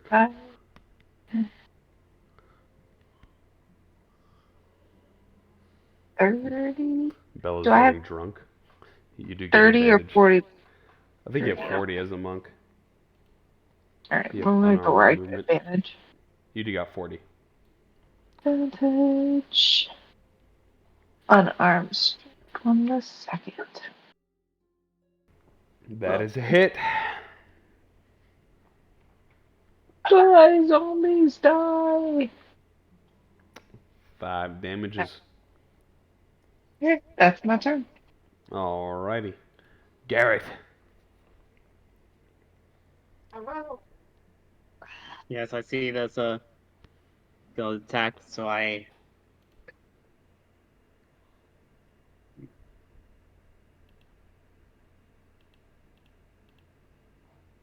gonna I think I'll just go attack here with my hidden arm blade. That skeleton. Okay.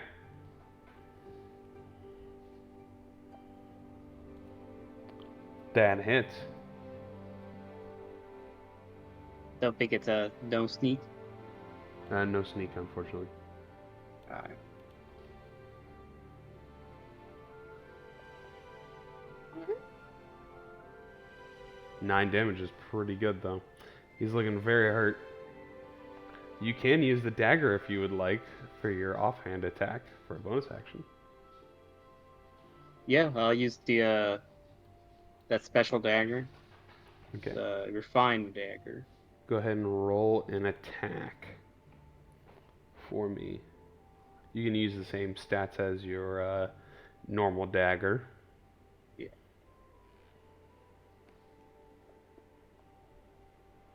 That hits. And go ahead and roll damage.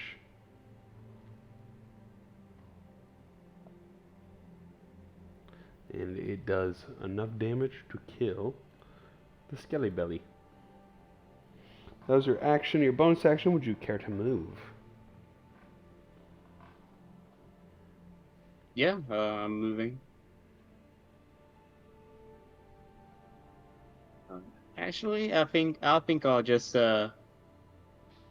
lay down here in my turn. Okay. Hide.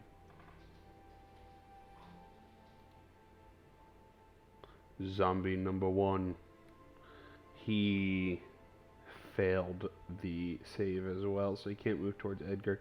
He's going to move 5, 10, 15, 20, and that's it. He'll actually dash on the outside where he collapses and he is out of combat. Edgar.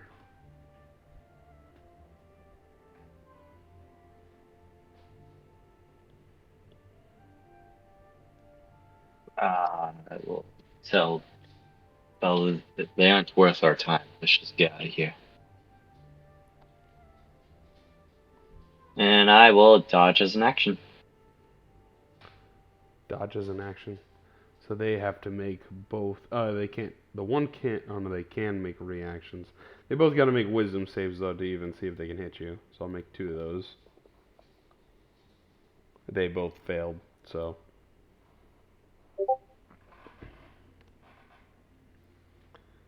Let's just get out of here, Bella. What? We can take these things? We don't need to take them. Let's just get out of here. You got the item? I've got the item. I'm getting out of here. Oh. Okay. Okay. I can't move anymore. Okay. That will do it. Alrighty, Barnaby. Okay. 5, 10, 15, 20. Yeah, I'll go right there and then shoot at number 3. Number 3. Come on, kill him. That hits. It's good enough. That's really good. That's a lot of damages. 18, you And blow I him away. blasted him. You just turned him into purple goo. That'll be my turn. I wish instead of purple blood, it would turn him into... Let's go! It should turn him into bones. Zombie 2 is going to swing at Bella. 13 misses. That'll be the zombie's turn. Undead Scholar. 5, 10, 15, 20. He's going to use his first attack to force Barnaby to make a wisdom saving throw. Barnaby, you succeed. That's smart. As this mummy of a scholar sort of looks at you, you feel this glare, and you start to shiver for a moment, and you start to almost get paralyzed with fear before you shake it off, and you are now immune to the glaring effect. I want to see if this guy has a picture of what he looks like. It doesn't look like it, unfortunately. He's pretty cool looking. That will be his turn. Bella. You're left with 2 creatures in here. You got Zombie and Scholar. I know I can kill him. You probably could. Who knows? Anything is possible. That hits. That is damage. You slice into him. He's still kind of just standing there.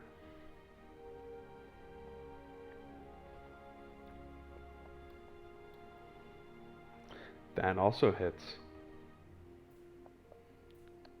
That's better damage. You punch into him a little bit harder this time. You burst a hole into him.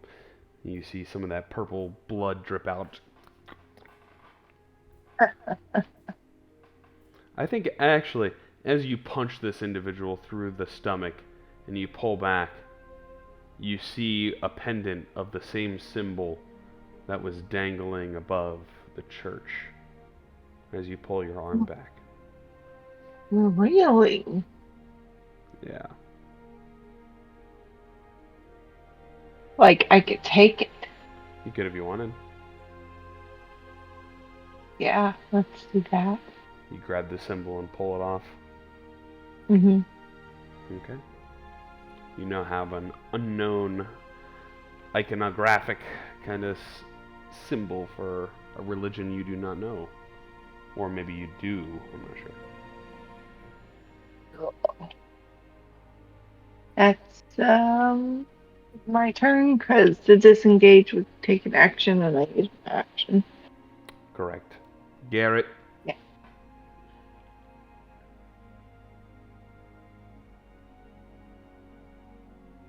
You see that,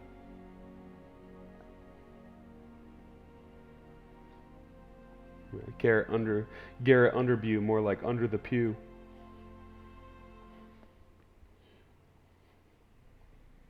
you'll get to see that, Zombie 2 is like right next to the belly of the attack, and I'm like, gonna snipe it with the short bow. Okay. Natural one, you can Halfling. re-roll that. Best ability in the game. Yeah, a 1 to an 18 is way better. Sneak. So yes, you do hit, and you do get sneak attack. And you probably will blow the zombie away. You do blow the zombie away. And you're left with one scholar who appears to be a mummy of sorts. So I'm gonna now hide back the pew. Okay. Under a pew. Okay. Yeah, Alrighty. my bonus. And roll a stealth check for me.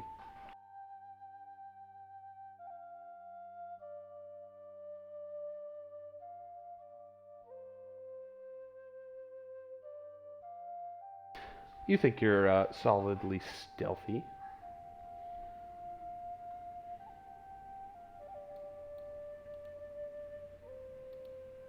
All right, that ends my turn. Okay. Edgar.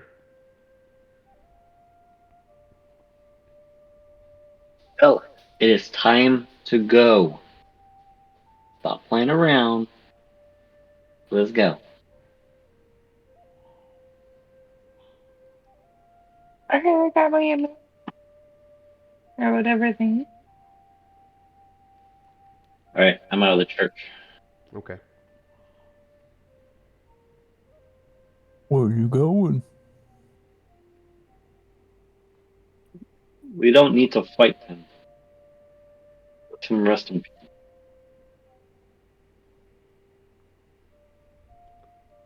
Just get off these grounds and get back to the father.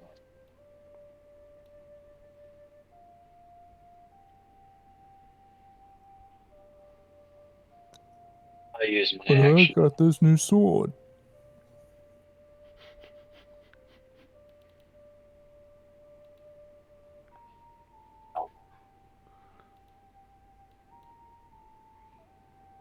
The refined greatsword.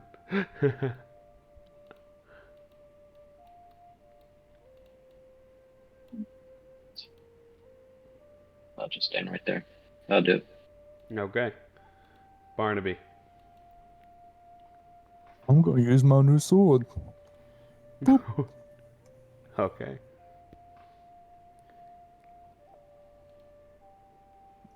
That's a hit. Yeah, that hits. Oh, Oh, that double sucked. Unos. It does do a little bit more than you thought it did, though. If that's Okay. any sort of help there. You rolled I'm two gonna ones on I'm gonna do an astral spark. I can channel 2 force through my weapon. So, boom. 2 You said more. force damage? Yeah. Make it 4 damage. 4 Boom! damage. Because that was is the that force? vulnerability. Boom. Okay. That was That's the cool. that was the vulnerability for the Achilles heel. I broke the sound barrier with my sword. As you hit him, you feel the and you see him get shunted back onto his heels for a moment, and you hear the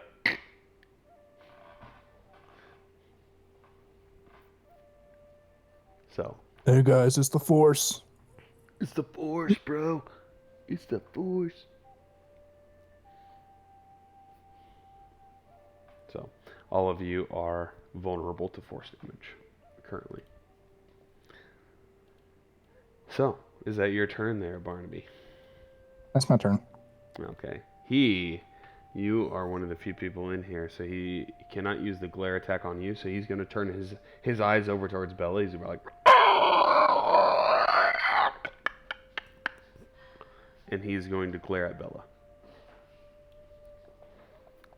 Menacingly. That is a failure. You are currently frightened, but you are not paralyzed as he glares at you. He will make an attack at Barnaby. 10 misses. As he swings at you, Barnaby, you duck out of the way. You can just feel the force that he swung with. And as he swings it through the air, you notice all the moisture behind his fist gets eaten up. He's got a necrotic fist, essentially. That'll be his turn. Bella.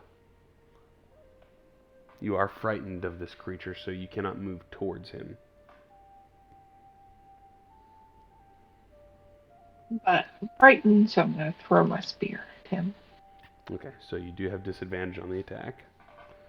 Oh, I did Which not hits, do that. It automatically did. It's all good. You still hit Oh. him, surprisingly.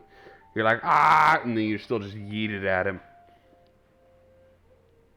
9 damage, and he resists it.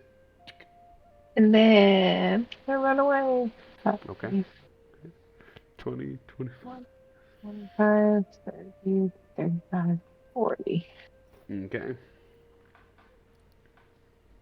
That's my turn. Okay. Garrett. 40's going to be there. No. So the Barnaby's like being attacked by whatever this thing is that I'm like. So I peek up. Do I feel that this undead creature knows where I am, or You are hidden. okay? All right, so I'm gonna take advantage of opportunity and fire short bow at the undead scholar. Okay. Advantage. Do get advantages.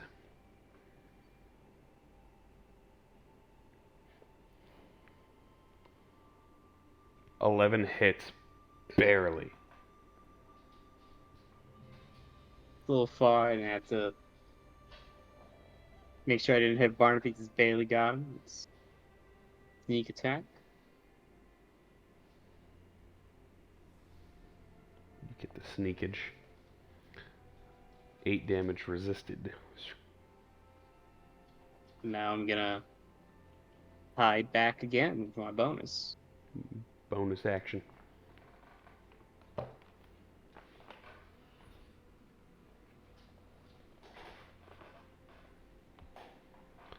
ahead and roll your stealth check.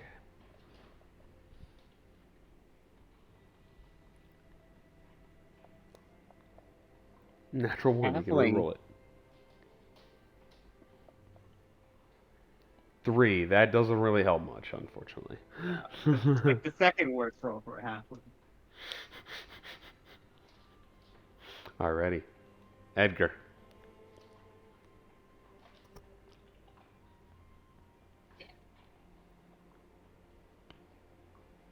Pull out whatever's in the box. Okay. When you open the box, you see this item. You didn't.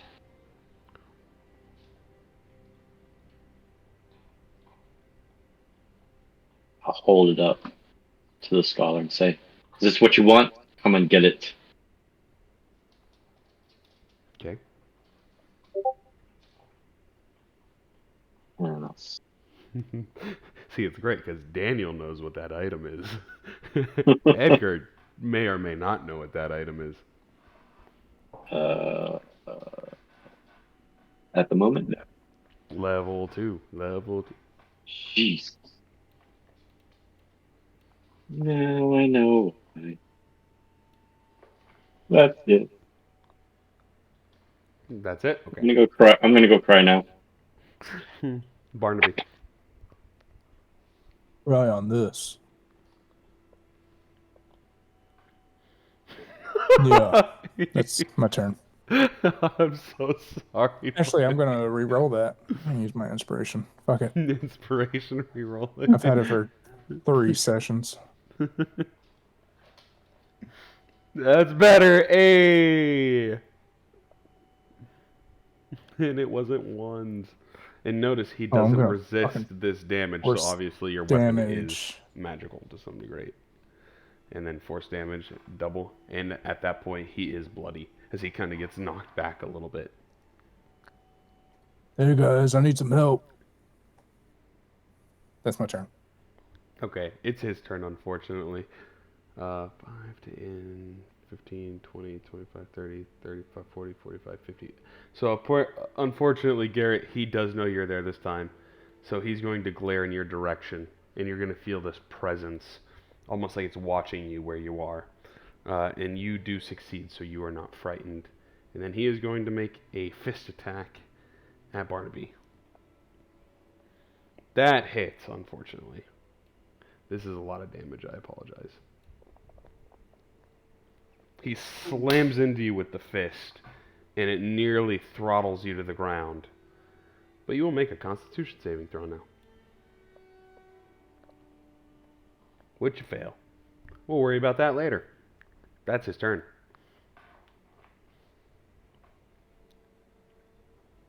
Bella.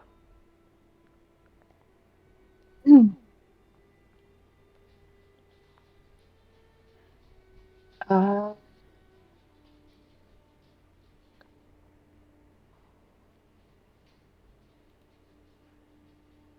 see if my spirit can still be correct. 25, 30, 40. You don't 50. have your spear. I have 2 spears. I only threw one. And he is right within that 60 range. So I'm going to throw. Disadvantage. She already has Alright. disadvantage from frightened. Yeah. Go for a dart or a spear. Oh, I forgot I had my darts, to be honest. Spear's But better yeah. anyway. Roll More again. damage.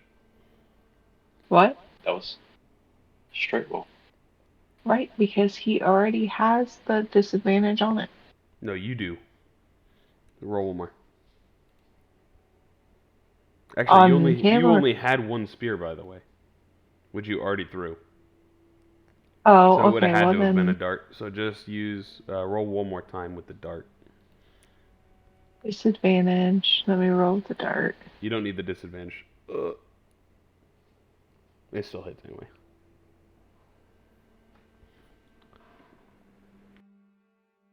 There you go. 3 damages. And then I'm going to step out the window. Okay. Yeah, that's it. Okay. Garrett.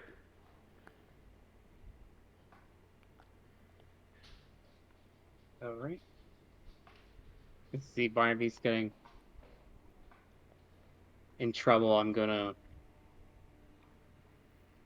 get a little closer here. About 10, 15.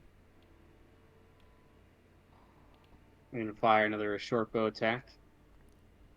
Okay. Right under its guard.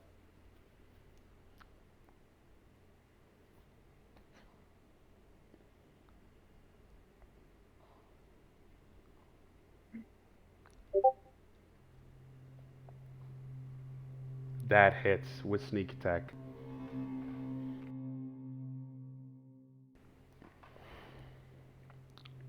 Ooh, low rolls, unfortunately.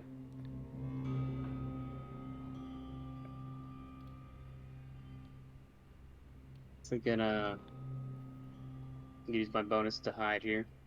Okay.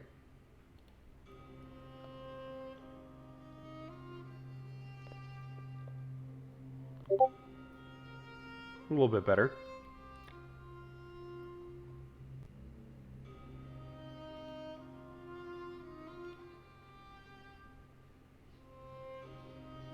Is that your turn there, Garrett?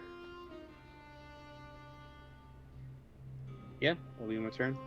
All right, Edgar.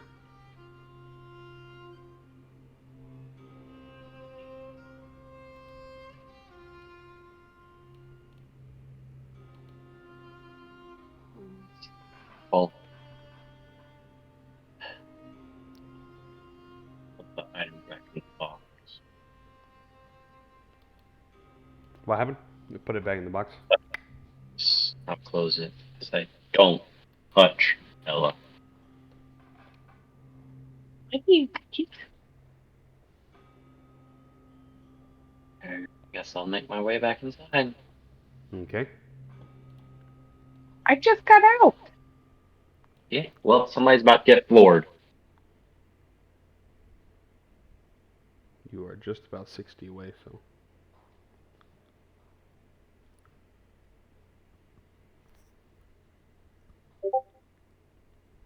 I will.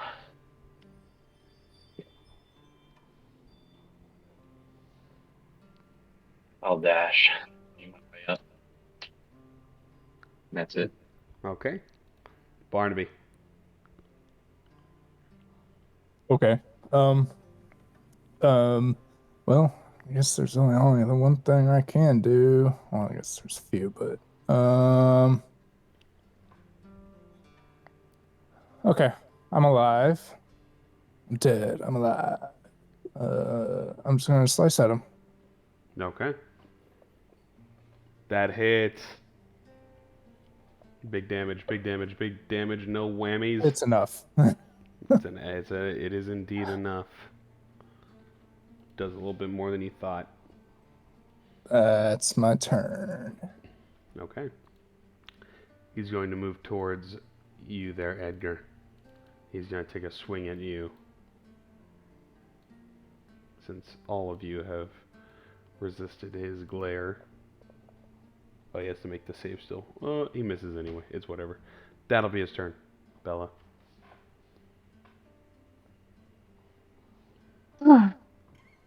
You are no longer frightened, so you can move towards him if you wanted. Oh. Okay. Um.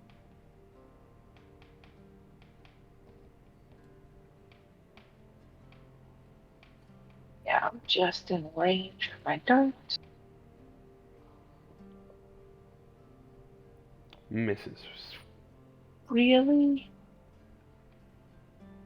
Still disadvantage. It still misses. It's okay.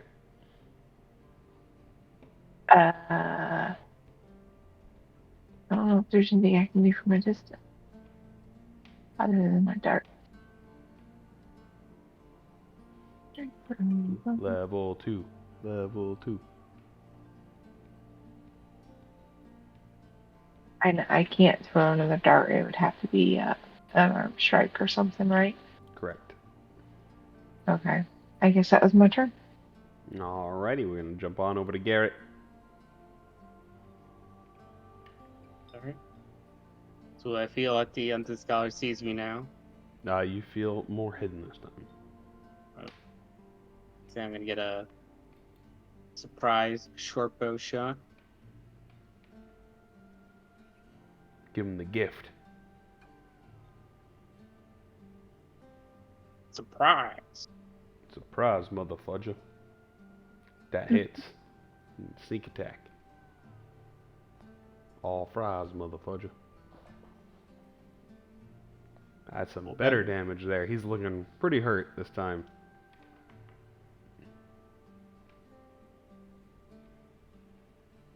Now I'm gonna crouch back down. And hide. Give me a stealth check. Yeah.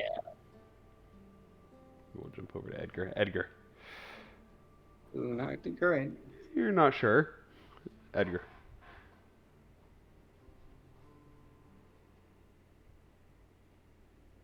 try to pull Barnaby.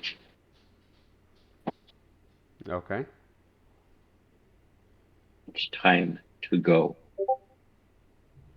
I don't think you can. If you allow him to be pulled, you can at half speed. If not, you can contest strength and he can force to drag you at half speed. It's up to you guys. If you guys want to do contestees or if you want to allow him.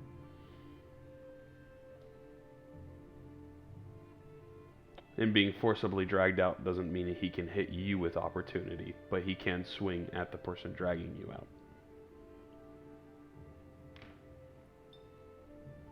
So What's the your choice- carrying capacity? Probably not your weight, but he's not carrying you. Yeah, but it's push, drag, lift. Anyway. Formula for push, drag, and lift is strength score times 30. You're getting a little too realistic there, my guy. I'm 900 Okay. pounds. That is true. He can catch you off balance so you can stumble, though. That's the other part of it. Okay, I mean, you can try. It's up to you if you want to be dragged or not. No, I'm going to kill this guy.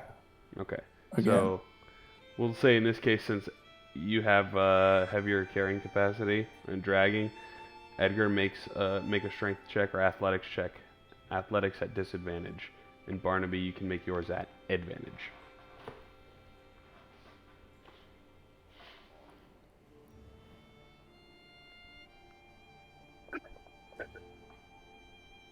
How did you do that?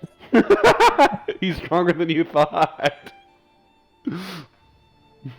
I think you kind of slump for a moment. He just tugs you a little bit, and you stumble in the direction that he's going. How did Thanks that? for How did tugging that me. happen? He gave you a tug off. I took off. I'll move 15 feet, taking the opportunity. Okay, he'll make the wisdom save. Oh, that was an 18. Come on, he can't swing. So Barnaby kind of stumbles. Whoa, whoa, whoa! 15. I could kill him. I could kill him. I could. As he's just like being dragged away by the shirt, this 900-pound elephant just stumbling backwards.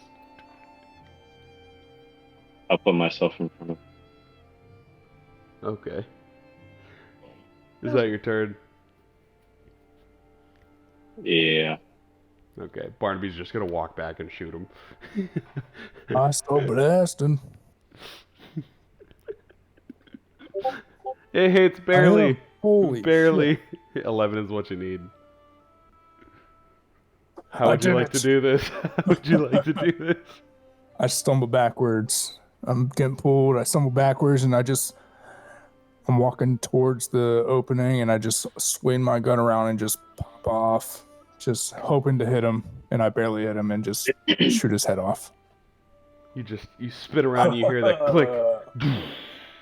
And you hear the flock of birds in the distance, like You fluttering took me away. too hard.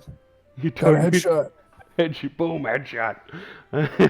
But as you blast the undead scholar's head off, you all are out of combat for a moment. And we're going to take a quick break here before you guys can decide what you all would like to do. Heading back. So, I shall be right back.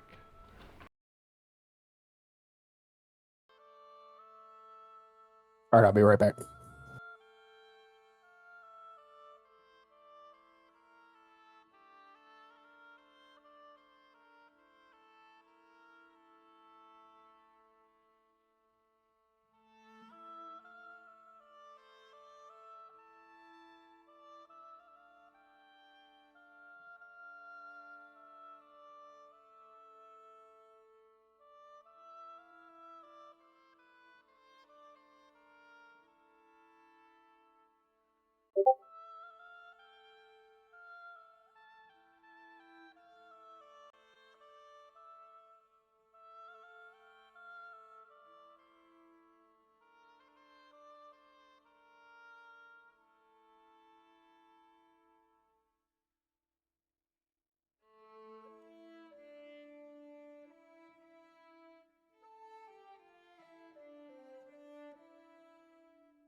But sometimes when you get real close, you can tell he's.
When you don't read it, so well, screw it.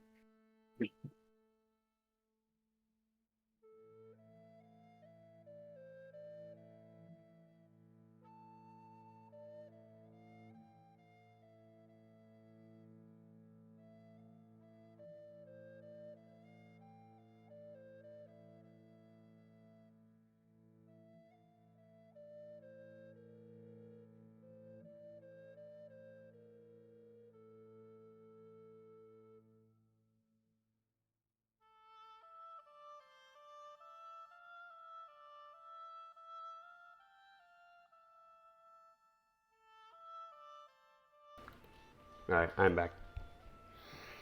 Everybody else here are all on bathroom break, bio break.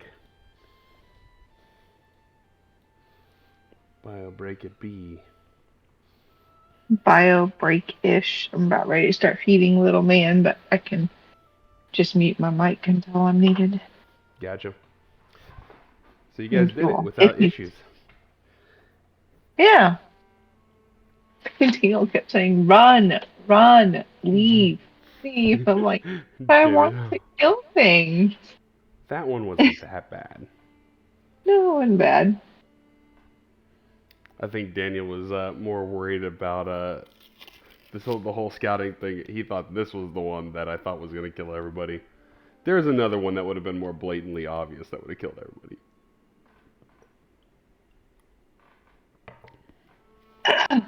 I had a knock on wood. I've had a lot of nat 20s tonight. Yeah. Hey, Luzbek. Corey, you have a little bit of rummage. Oh, memes. I haven't seen any of the memes yet. Oh, God. Edgar Barnaby. One. Yes. I'll Get out of here. go above that. It shows Edgar opening the item and seeing the item in the Daniel's box, and it's a happy Daniel, face, and then Daniel, he's like Daniel seeing crying. the oh no, that's the I know what this is. That's so fuck me. I bet Corey might know what it is too. I still That need the item, card. huh? Still need the card for my deck. Oh, that card, yeah. Hmm. Oh, I wasn't worried about this. I just needed an hour to make my snacks. Gotcha. I have no idea what it is. Oh, you don't know what it is? Interesting, interesting. I like it. So, would Edgar, you're the only one that's seen it. Would you like to make a religion check to try to identify what that could possibly be?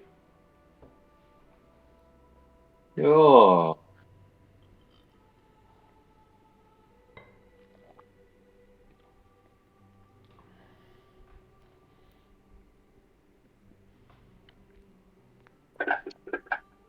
Oh, shit.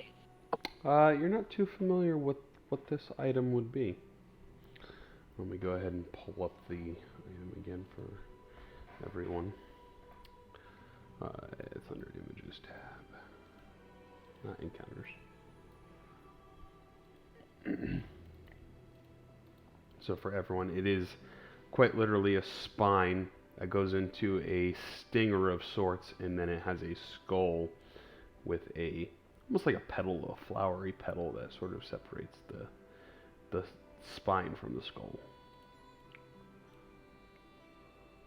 So That looks like some nasty shit. yeah, and that is what is inside the box. So now that everyone's back, what would you guys like to do?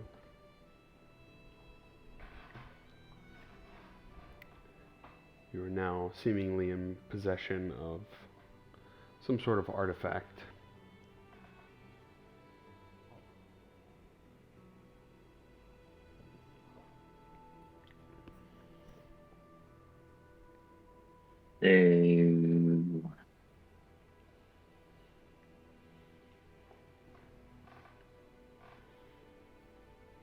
I didn't know what to do with the side.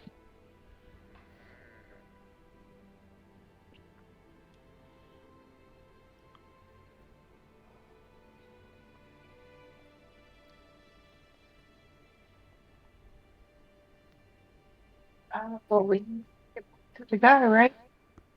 Yes, but I don't think it's of the good nature, just by the way it looks.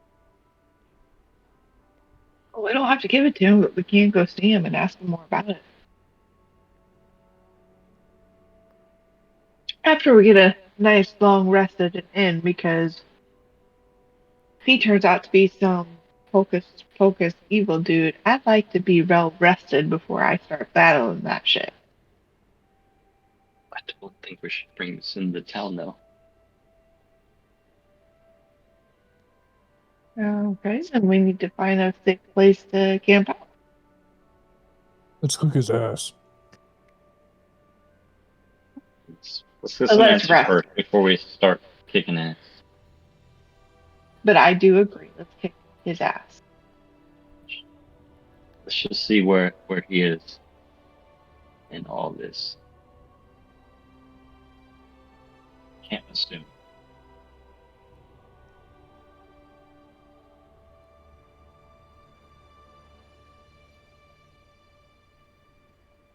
Okay.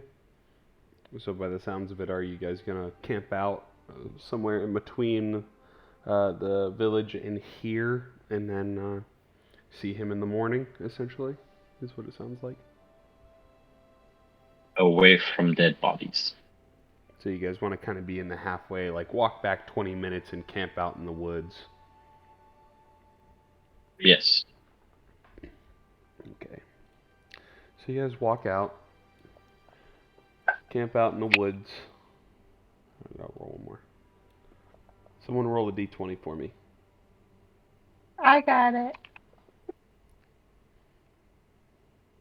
Oh! Okay. That No, was a got 12, not a 20.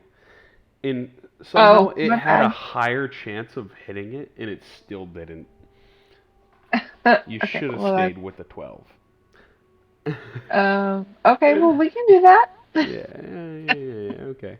Yeah, so you guys go off into the village, or off into the forest a little bit east from here, and set up camp, light a fire, have a little bit of meals, and start to tend to your wounds, wrapping up. Especially poor Barnaby got slammed, and I think he would probably hit you like in the chest or the shoulder, and you probably would have a partially broken shoulder bone from where he hit you, and you're kind of just like massaging it, and it's healing steadily over time. You kind of feel some of the blood was actually missing from that area because of the necrosis that he had on his sort of hit.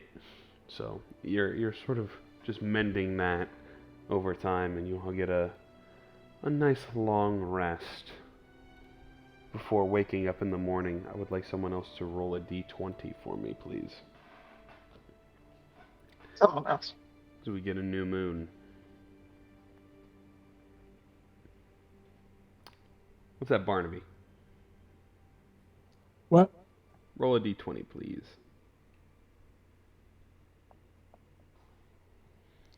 18. Ooh, I like this one. As you wake up in the morning, all of you feel like there's a lightness in your eyes and in your mind. You start to hear and see things you didn't see before or hear before. You're a little bit more in tune with your senses. This is Ioun's Circlet. All wisdom and intelligence ability checks are made at advantage. Let me take off the previous ones for you guys. Super smart. You guys are smart and wise at the same time. So there we go. I'll write it out here for you. Ioun's Circlet. Wisdom and intelligence. That's a good one. Saving. Oh, ability checks, not saving throws. Ability checks are made with advantage. That was 18. Because I think Edgar's keeping track of the numbers here. So you got 1, I'm 2, also 5, 13, 16, and 18. You're keeping track as well there, Garrett? Yeah. Yep. So, you guys wake up in the morning and the day is yours. You still are in possession of the artifact, untouched during the evening. Where would you like to go?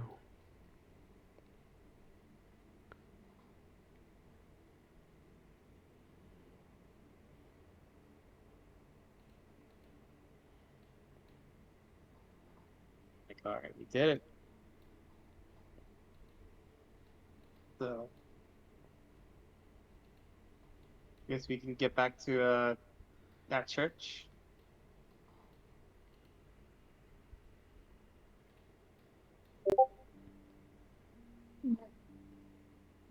Once Barnaby heals up.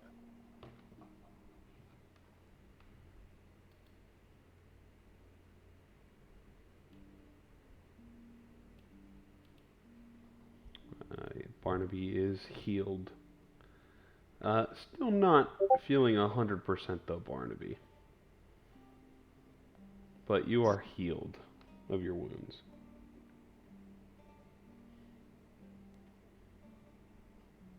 I've always been cursed. It's fine. Same, TBH. So, are you all heading back to the Church of Gataway Village?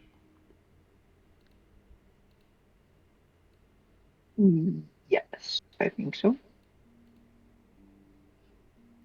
Okay, so you're heading back to see Father Daltrey.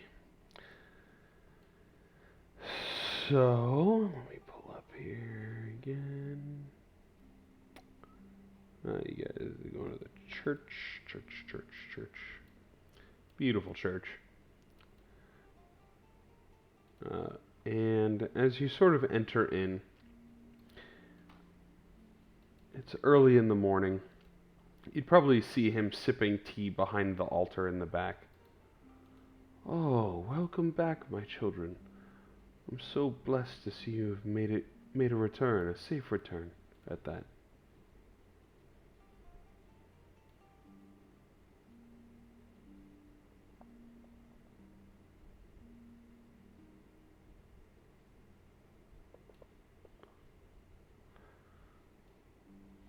Oh, it's like, what's going on?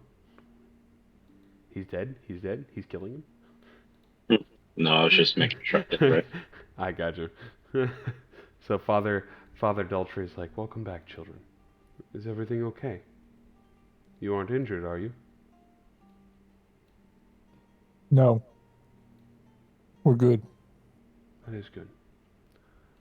Did you recover the artifact?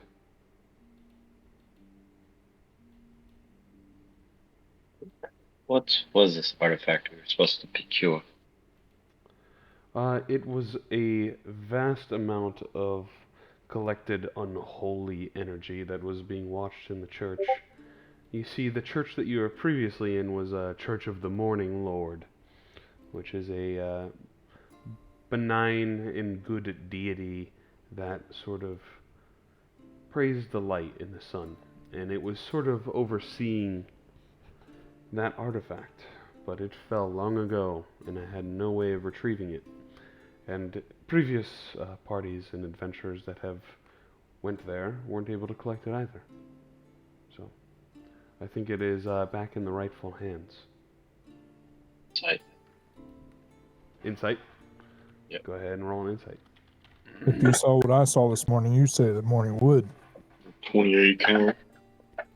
I'm going to write a whisper for you real quick.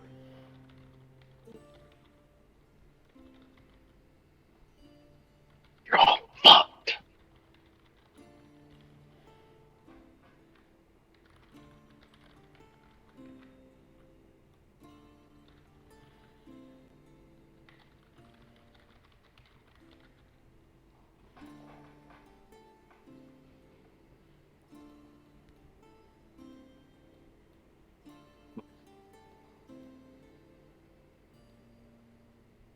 Shit. You know what? I think we forgot. How did the church fall again? I believe it was just a time.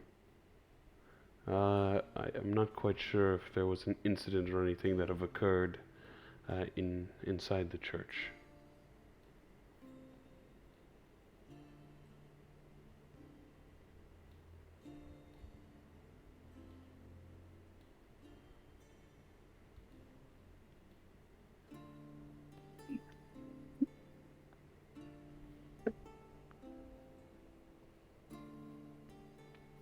Damn.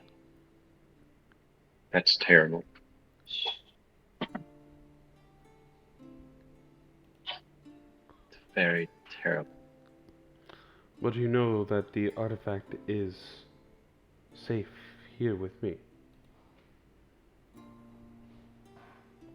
I will ensure it doesn't fall into the wrong hands.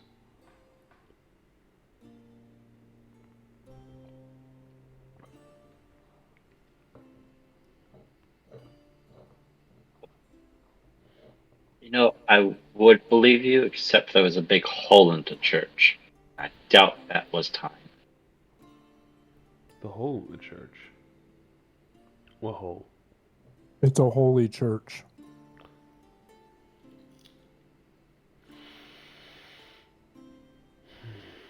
Takes a deep breath. Just take my money, take my inspiration, take my money.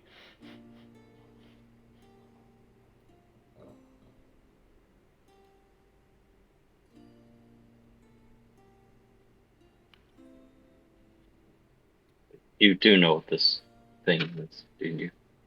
This artifact. It is a replica of a very powerful and ancient artifact, I've come to understand. Who told you this about this artifact? Research. Holy research.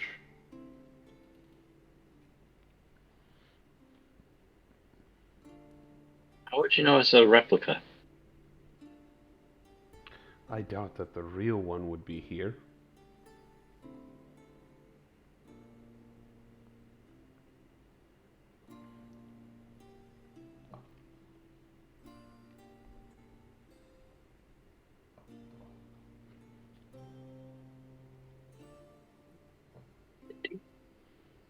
He's gonna step out from behind the podium.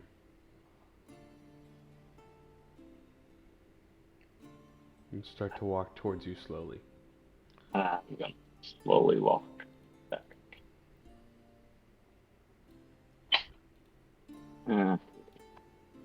As he starts to slowly drift towards you, like we're talking, he's limping. He's very slow, old man. Mhm. He starts to pick up the pace. As he pulls out a silver mirror, he's going to cast a spell on himself. That's where we're going to roll initiative.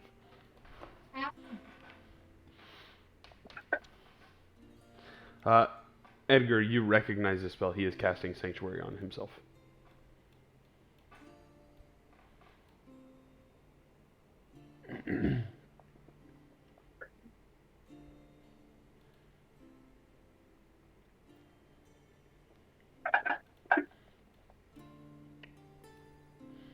Come on, Father Daltrey. Oh, shit. He's dead. He's dead. Yeah. Well, Bella, would you like the honors of killing him? Because it is your turn.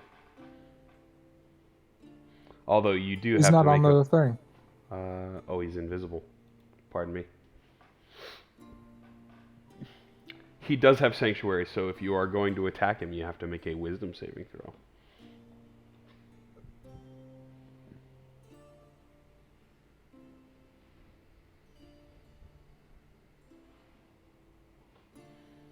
Such a great spell.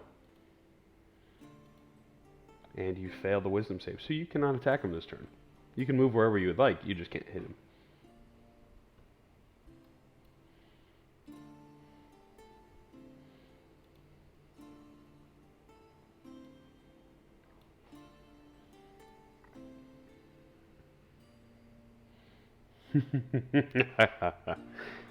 You came all this way just to die for a sake that you don't understand.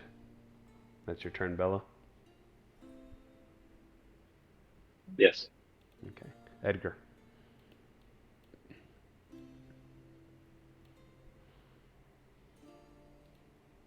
You assume a lot, but dying is not part of my plans today.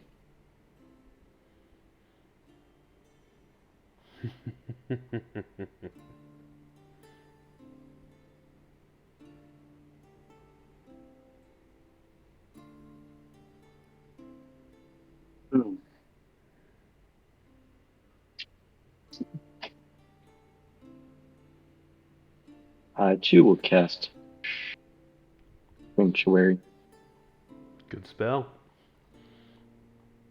and then use my Channel Divinity. Okay. For which channeling? The Twilight. Twilight Domains. Twilight Sanctuary.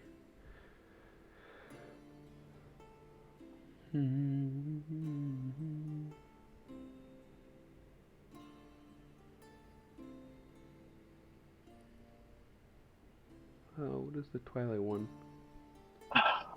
Temporary HP and then your frightened ends. Oh, okay, gotcha. That will do it, sir. That'll do it. All right. Garrett.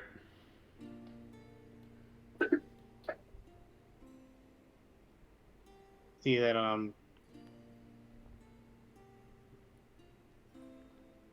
this is like I'm like, yeah, I don't like this. So these pillars, they're pretty tall and thick. Like, Yeah, they're kind of the support beams for the church, we'll say, so you could hide behind them.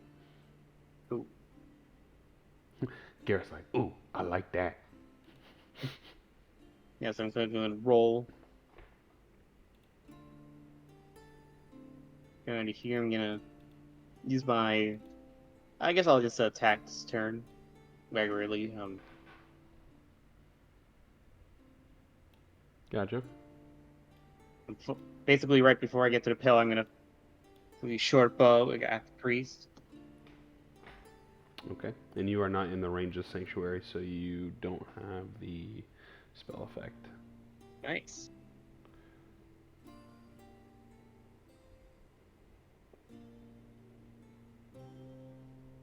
That hits.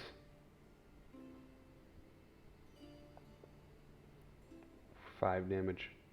It says within range. The range is 30 feet.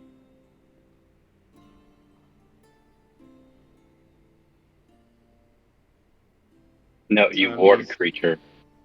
Oh, gotcha. Well, go ahead and make a wisdom save first there, Garrett. You better hope you make it. Better hope you make it. Ah, you fell, so he takes the damage off. You, like, try to shoot at him, and you fire and it just hits the ceiling. You He's and like- I'm gonna use. What are you gonna use? I was gonna use my bonus to hide in the pillar. I'll be like, basically a miss, and then I just roll behind the pillar completely. Just disappear from his sight. Go ahead and roll for me.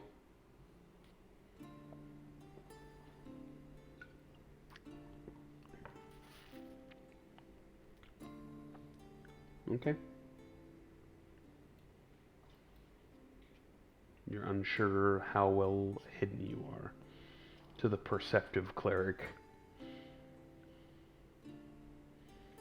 So, is that your turn, Garrett? Yep. Barnaby Stitches.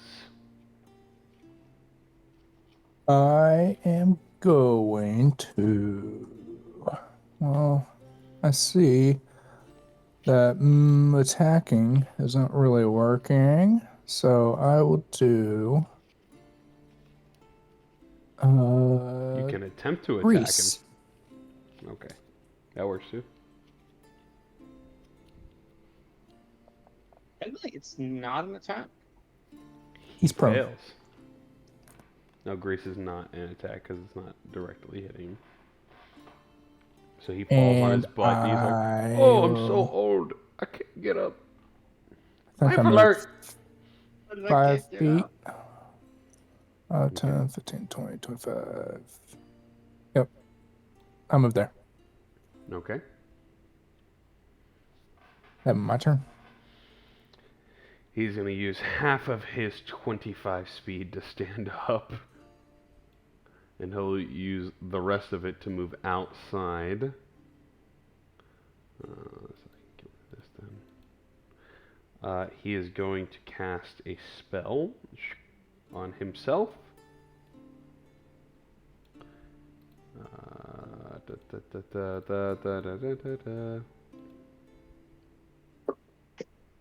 We're new to this. So I don't know if it affects you this turn or at the start of your turn. Let me see. You see a bunch of fiendish little imps appear around him that fly in a circle around him. Anyone that is within range is halved. And the first time a creature enters the area or on the start of its turn, they must make a wisdom saving throw, which you don't have to do that yet. So it'll be at the start of your turn. So, that will be Father Daltry's turn. Bella. Oh,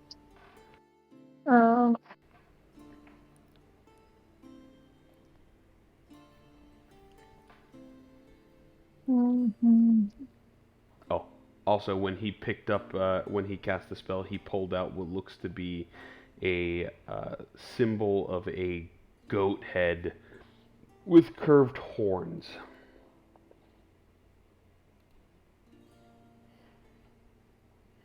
You have to roll a wisdom saving throw to see if you can attack him. Oh, sorry. No, you're good. Hmm.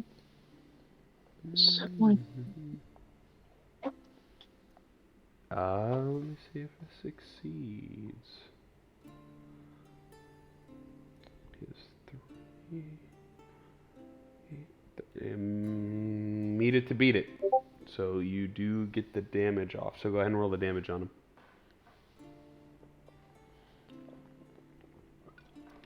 And with a natural 1, he drops his spell. Wow, that sucks.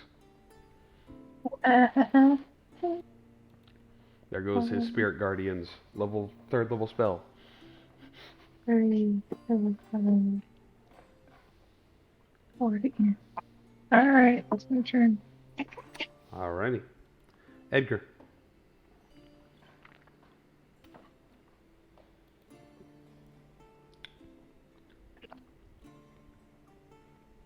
Oh, Father.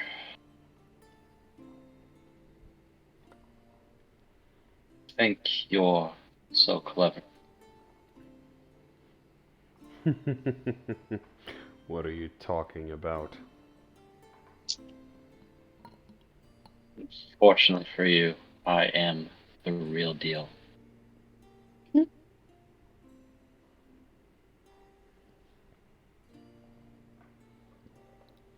Dodge. You'll dodge, okay? Is that your turn? I'm making You know what? Yeah, I'll just dodge and that's it. Okay. Garrett, you were hidden from Father Daltrey.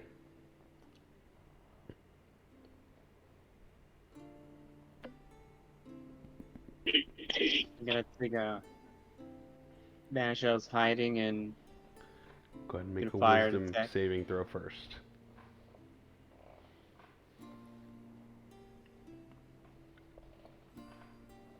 Natural 20, you are not affected by Sanctuary, so you get advantage on your attack. yes.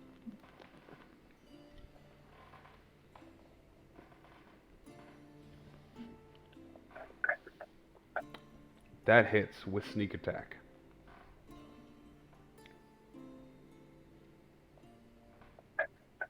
Ooh, big roll, big roll. Ooh, as you hit him, Father Daltrey drops to the floor and he's bleeding.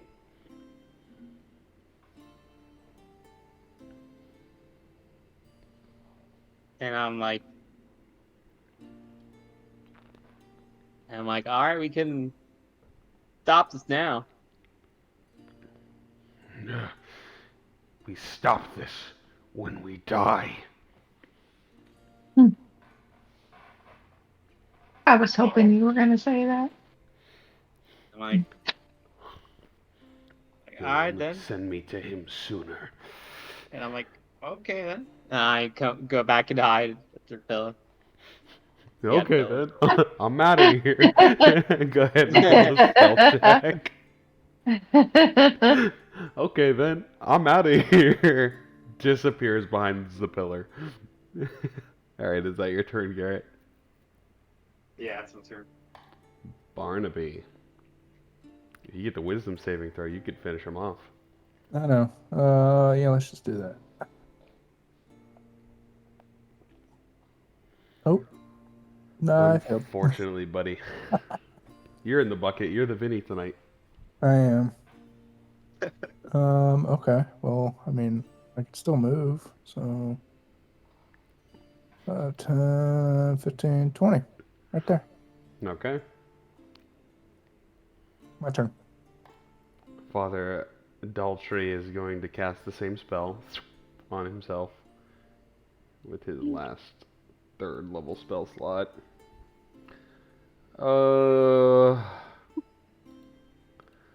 This poor dude is dead as a doornail.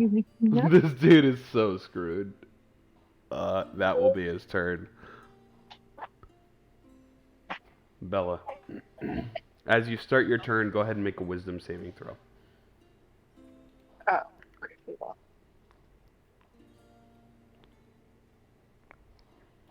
Oh, As the imps are kind of slamming into you. That is a failure, so you will take this much necrotic damage. And you have half speed inside of his 15-foot radius. am I in it? You are correct.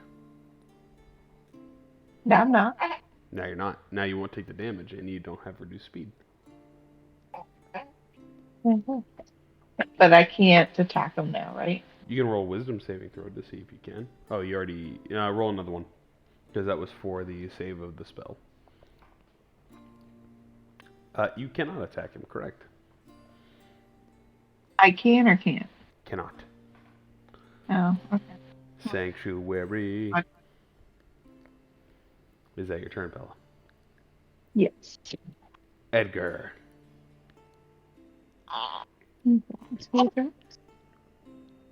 Like you just. I'll walk up to him menacingly. You chose the wrong deity.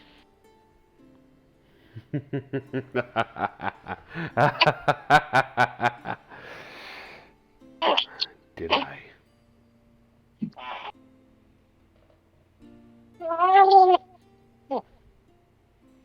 I feel sorry for you. I won't feel sorry for you when you burn in the abyss.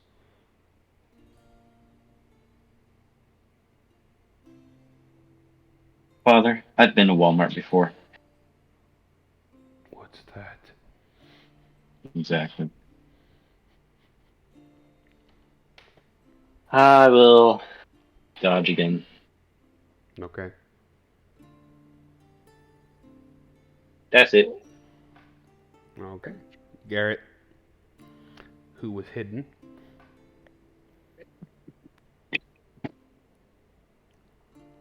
Like, this is gonna be like. Dude, it's over. And I attack him. Make a wisdom save. Oh, you can't hit him, unfortunately. So. Get creative here.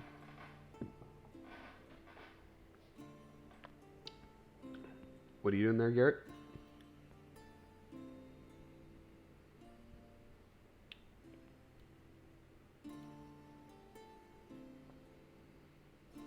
Garrett? Yeah. Like I still have my action and my bonus, right? Or Your action is wasted if you're trying to attack okay. him. Okay, so I still have my movement and bonus. Yep. Okay.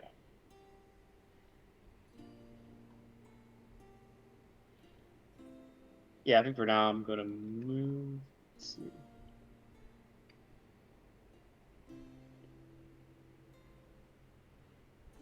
Alright. 5, 10, 15. So how tall these benches? They're the same as the pews at the other place. We'll say like 2.5 feet. Alright. So I'm gonna hide behind that and with my bonus. Okay. Currently, he's like, I see you, I see you, I see you. As you're like running across. Go ahead and make a stealth check. Reroll. Lewis rolls more ones than I do. So he's going, I see you, I see you, I see you. Aaron all over again. And then you dip behind the bench and he still goes, I still see you. So he knows you're there. But is that your turn, Garrett? And I'm like, No, I'm not here. And my turn. No, I'm not here. Barnaby. Go ahead and make a wisdom saving throw. So that is for the damage, and then go ahead and make another one if you would like to try to attack him. As I get the damages. Should be 3d8 radiant. That's enough. That Meet is it. just enough. Meet it to beat it. So you can hit him. But before that, let me roll a damage on you real quick. It's not radiant, it is necro. Holy shit, you took 21 damage from the necro, and you hit That's him. fine.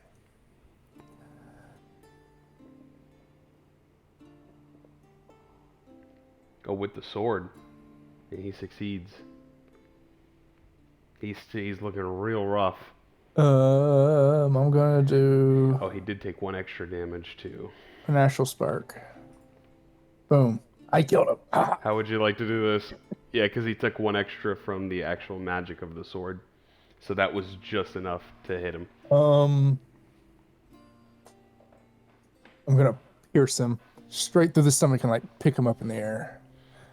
Save this, and then drop him down.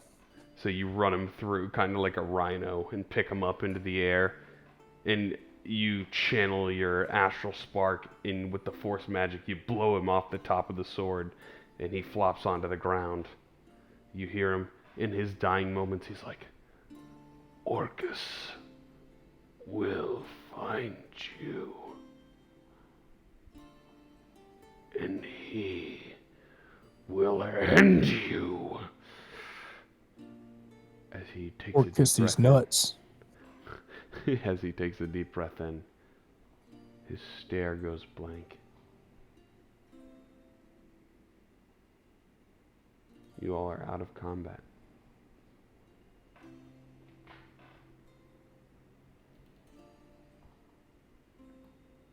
Y'all need to help. Like, I'm tired of killing everyone. So much blood on my hands. I killed somebody last time. I even stole a medallion. Thank you very much. So with that, Pew, you pew. all have successfully helped the Church of Gataway.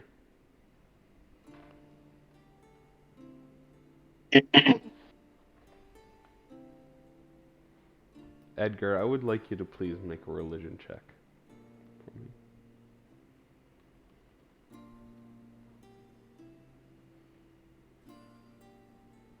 And you do get advantage because of the moon.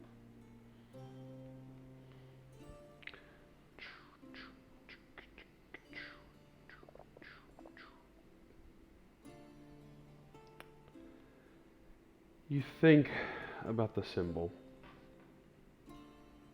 The symbol that was back at the Dilapidated church. You know the Morning Lord was inherently a good deity,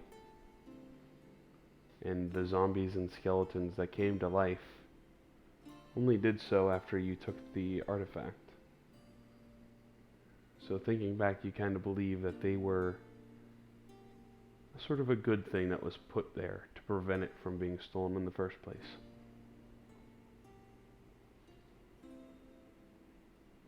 Now you all are left here, within the Church of Gataway. After stopping the evil priest that seemingly was running this church all along. Your amulets light blue and glow, signaling that you can return home. At least for the moment.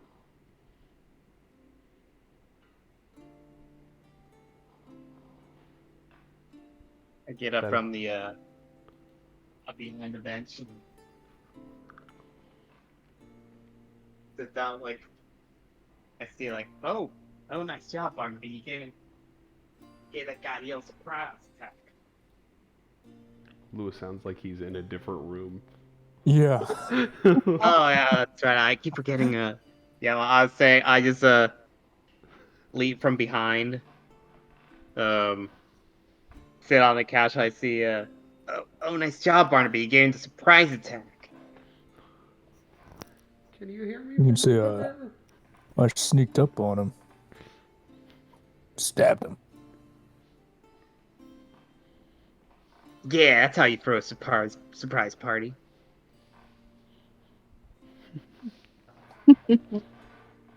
Are we going home or not? Or to the place, I guess. An inn? Yeah, the end. So You can- I guess first I'll scope the place out. Any treasures, anything? Give me an investigation check. I think you guys would kind of get the understanding that this place is probably pretty barren. It hasn't really been visited in some time. So it's hard to... You don't really find anything of worth. Maybe... I'll say you find a vial of holy water. But it's almost like corrupted holy water because it was made by an evil priest. So, yeah, you can add a vial of holy water to your inventory.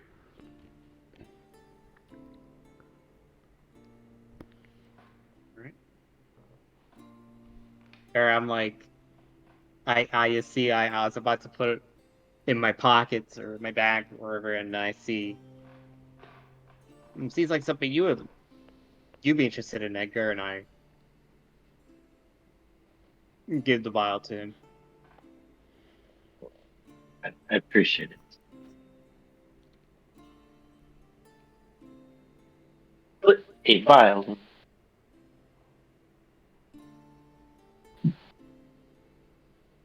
I don't know if we should go back though.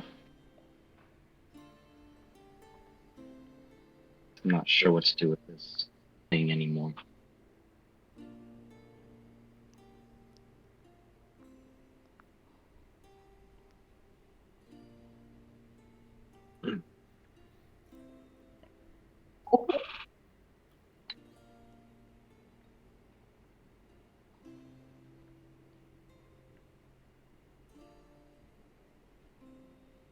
I'm going to stay.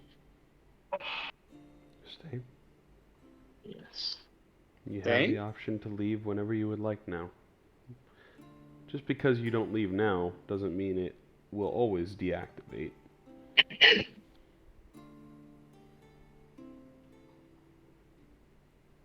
I'm gonna stay so I can start cleaning up the church. Make it more light. More welcoming. Yes. Less dark. Okay. Is everyone else staying too? Or are some of you going to return to the Spelljammer Hall?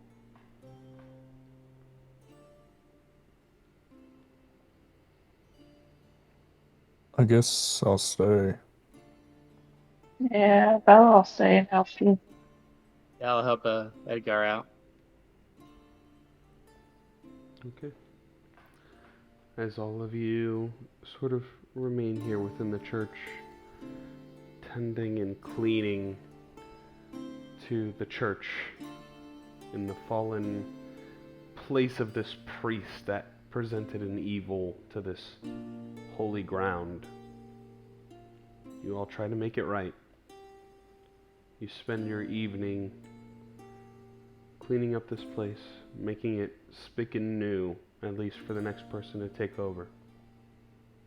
As the night starts to fade, you all hit level 3, and that's where we're going to call the session. Yay!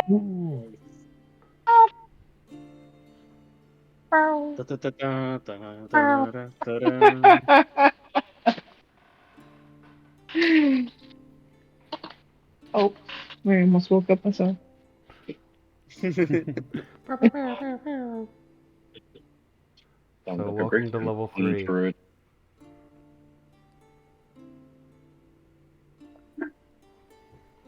Carol. I guess it's average. Average. Yeah, you're right, Liz. I should become a druid now. That was the Church of Gataway mystery.